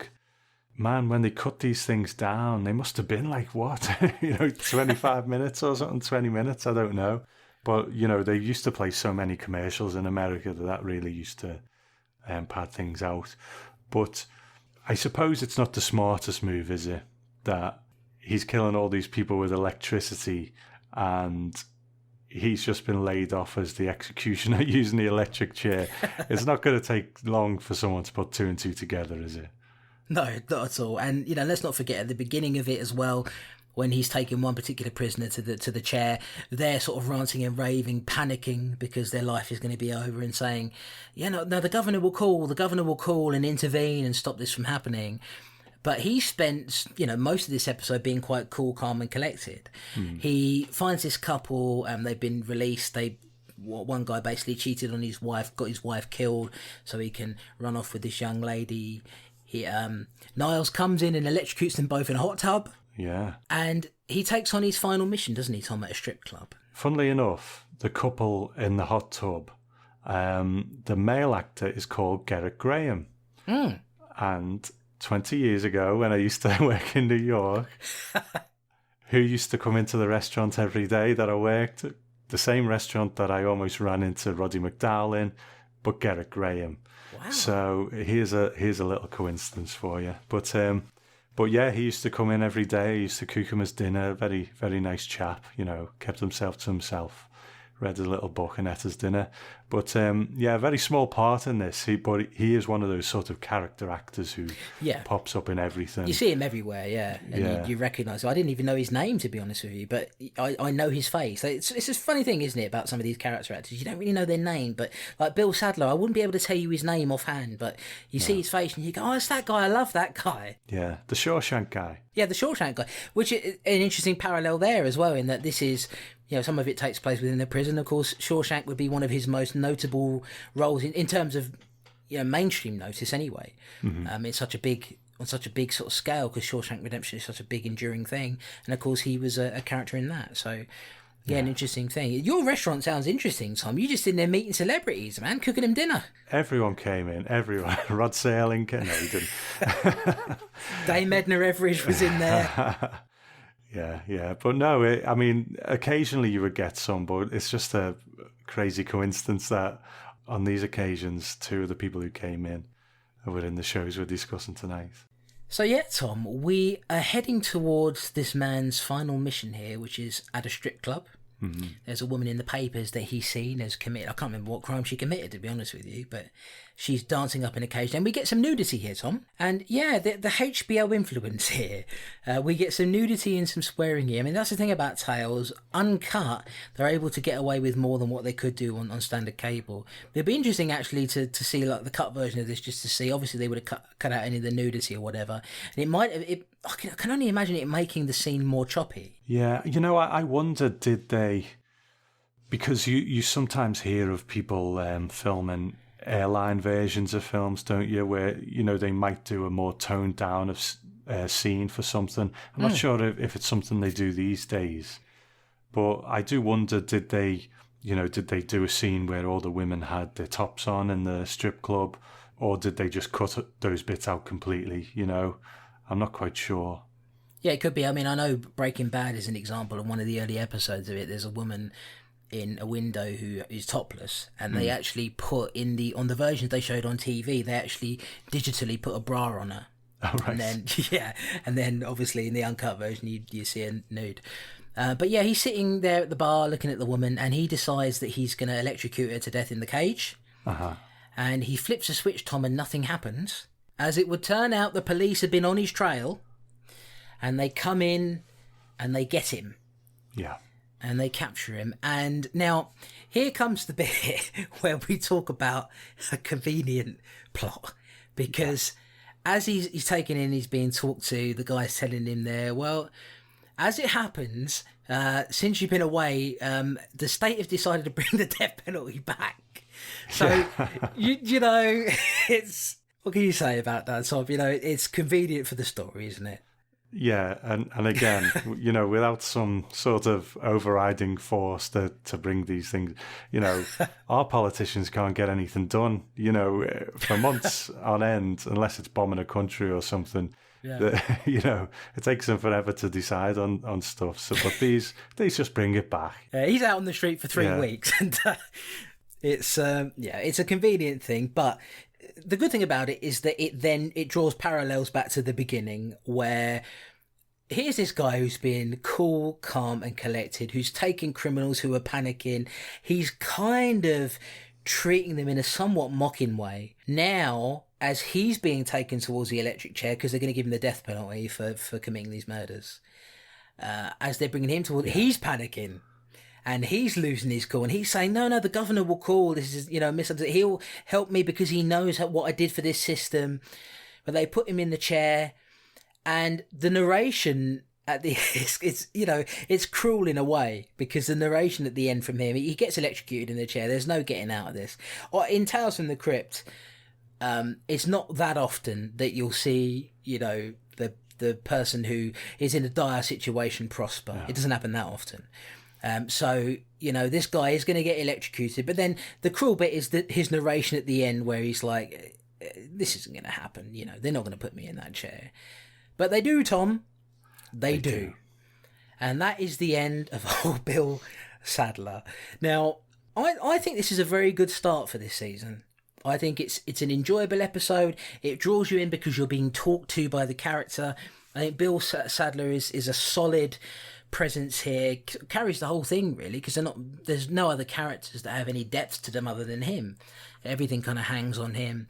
How are you feeling about the beginning here, The Man Who Was Death? I think it's a great start too. You know, it is short, especially in comparison to obviously what we've watched recently with Night Gallery and that kind of thing, but it seems to be just long enough, doesn't it? And you could have spread this out into a bigger story if you'd have wanted to. But just these bite-sized little things that don't take too long, they come and go, has a little sting in the tail, and a great sort of central performance by Bill Sadler, who, like you said, he talks to us, and pretty much a perfect first episode for getting you on board.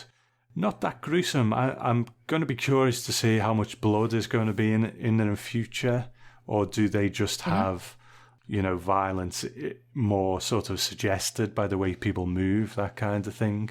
I'm going to be curious how bloody it actually gets, because I can't really remember. Well, I won't spoil that for you then, in that case. I'll kind of let you be surprised by that. But, yeah, it's interesting.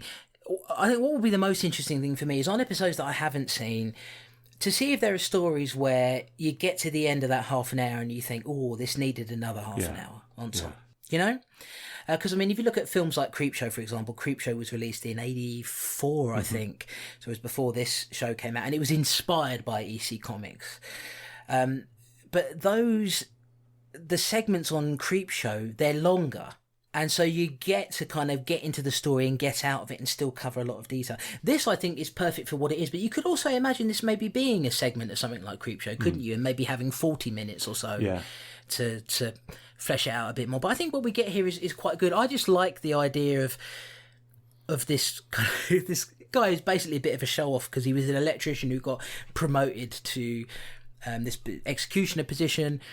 He's taking lives. And at the end of it, even though he's kind of making fun of these criminals who are falling to pieces at the end when they're about to lose their lives, at the very end of it, that's all he is. Yeah, exactly. You know? That's what he becomes, is just a snivelling, sad, crying man who doesn't want to die. And that is the thing about Tales from the Crypt, and I said it to you even on some of the Night Gallery stuff. Tales from the Crypt, so these stories, if you're going to be boastful, they will sometimes reward you with punishment. Yeah. Punishment isn't really a reward, but you know what I mean. So a good start, I think. Yeah, definitely. You know, with us, mind you, that these episodes are going to be spaced in a particular way, you know what I mean? But I think it's going to be interesting to see going forward the variations on this kind of twist in the tail end, and you know what you put out there comes back to you. You know, we might overdose on it by the end of this run, to be honest, because we're going to be seeing it so often. But you know, it was used well in this one, even though that plot point is a bit of a convenience. Yeah, definitely. We may just have to get used to that as being the reality, that sometimes you have to have a plot contrivance in order to get a good twist at the end of it. But so yeah, Tom, how are you feeling about it? We've started on our journey of Tales from the Crypt. I'm feeling good. Yeah, me too. I'm looking forward to more. I wish we're going to space these a particular way. I wish it could be more often, and sometimes it might be if we've got the time. But you know, this is a good start, and I'm looking forward to getting into more, because it's clearly, you know, I think you said it is a bit trashier, but it's still a quality put together show, isn't it? Oh yeah, and listen, some of the actors who arrive here throughout this season and the ones to follow, there's some great actors who come in, some great actors from the 80s and the 70s and so forth. So, you know, it's not like they're working with amateurs here. No. You get to see some really big people here. And let me just say this about the second episode. I don't want to spoil any plot stuff for you. All I'll say is you like 80s slashers, right? Oh, yeah. And you're going to love the next episode, buddy. Or will you? Who knows?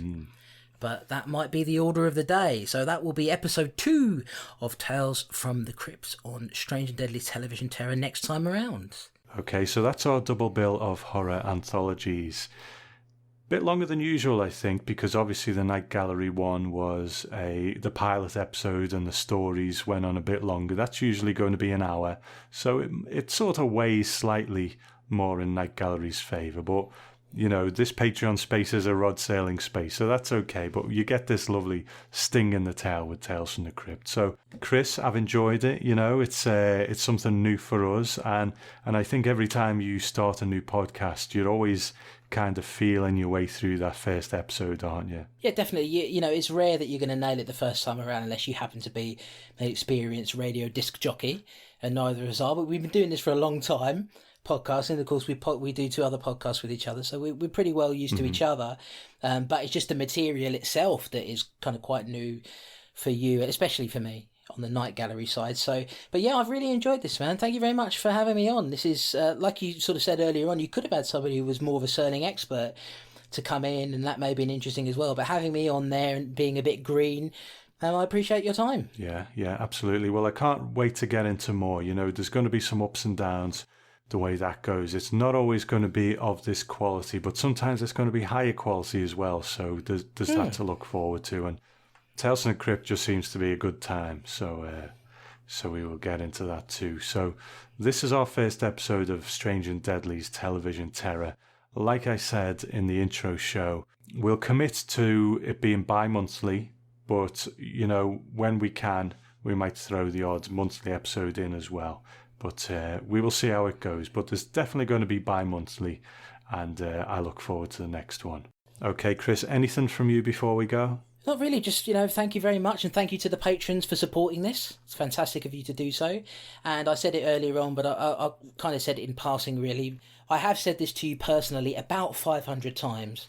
So but it'll be the first time on a podcast, I think, that I've said it. Congratulations on your awards win, my friend. You deserve that more than anyone I know. I'm super proud of you. I've known you for 11 or 12 years now, something like that. You know, it's been a long time now, and I've seen the Twilight Zone podcast go from strength to strength.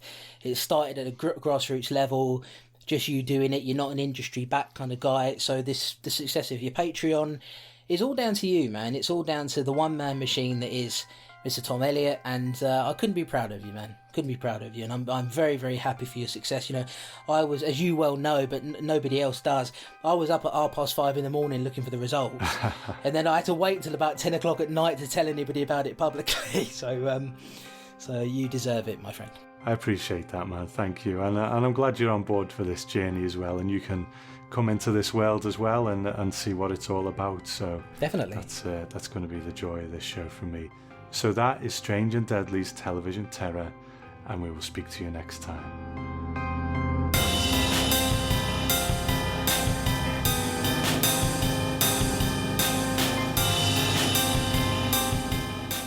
You've been listening to Strange and Deadly's Television Terror, the Patreon exclusive show for supporters of the Twilight Zone podcast, with music by Danny Davis and artwork by Darking1, presented by Chris Clayton and Tom Elliott.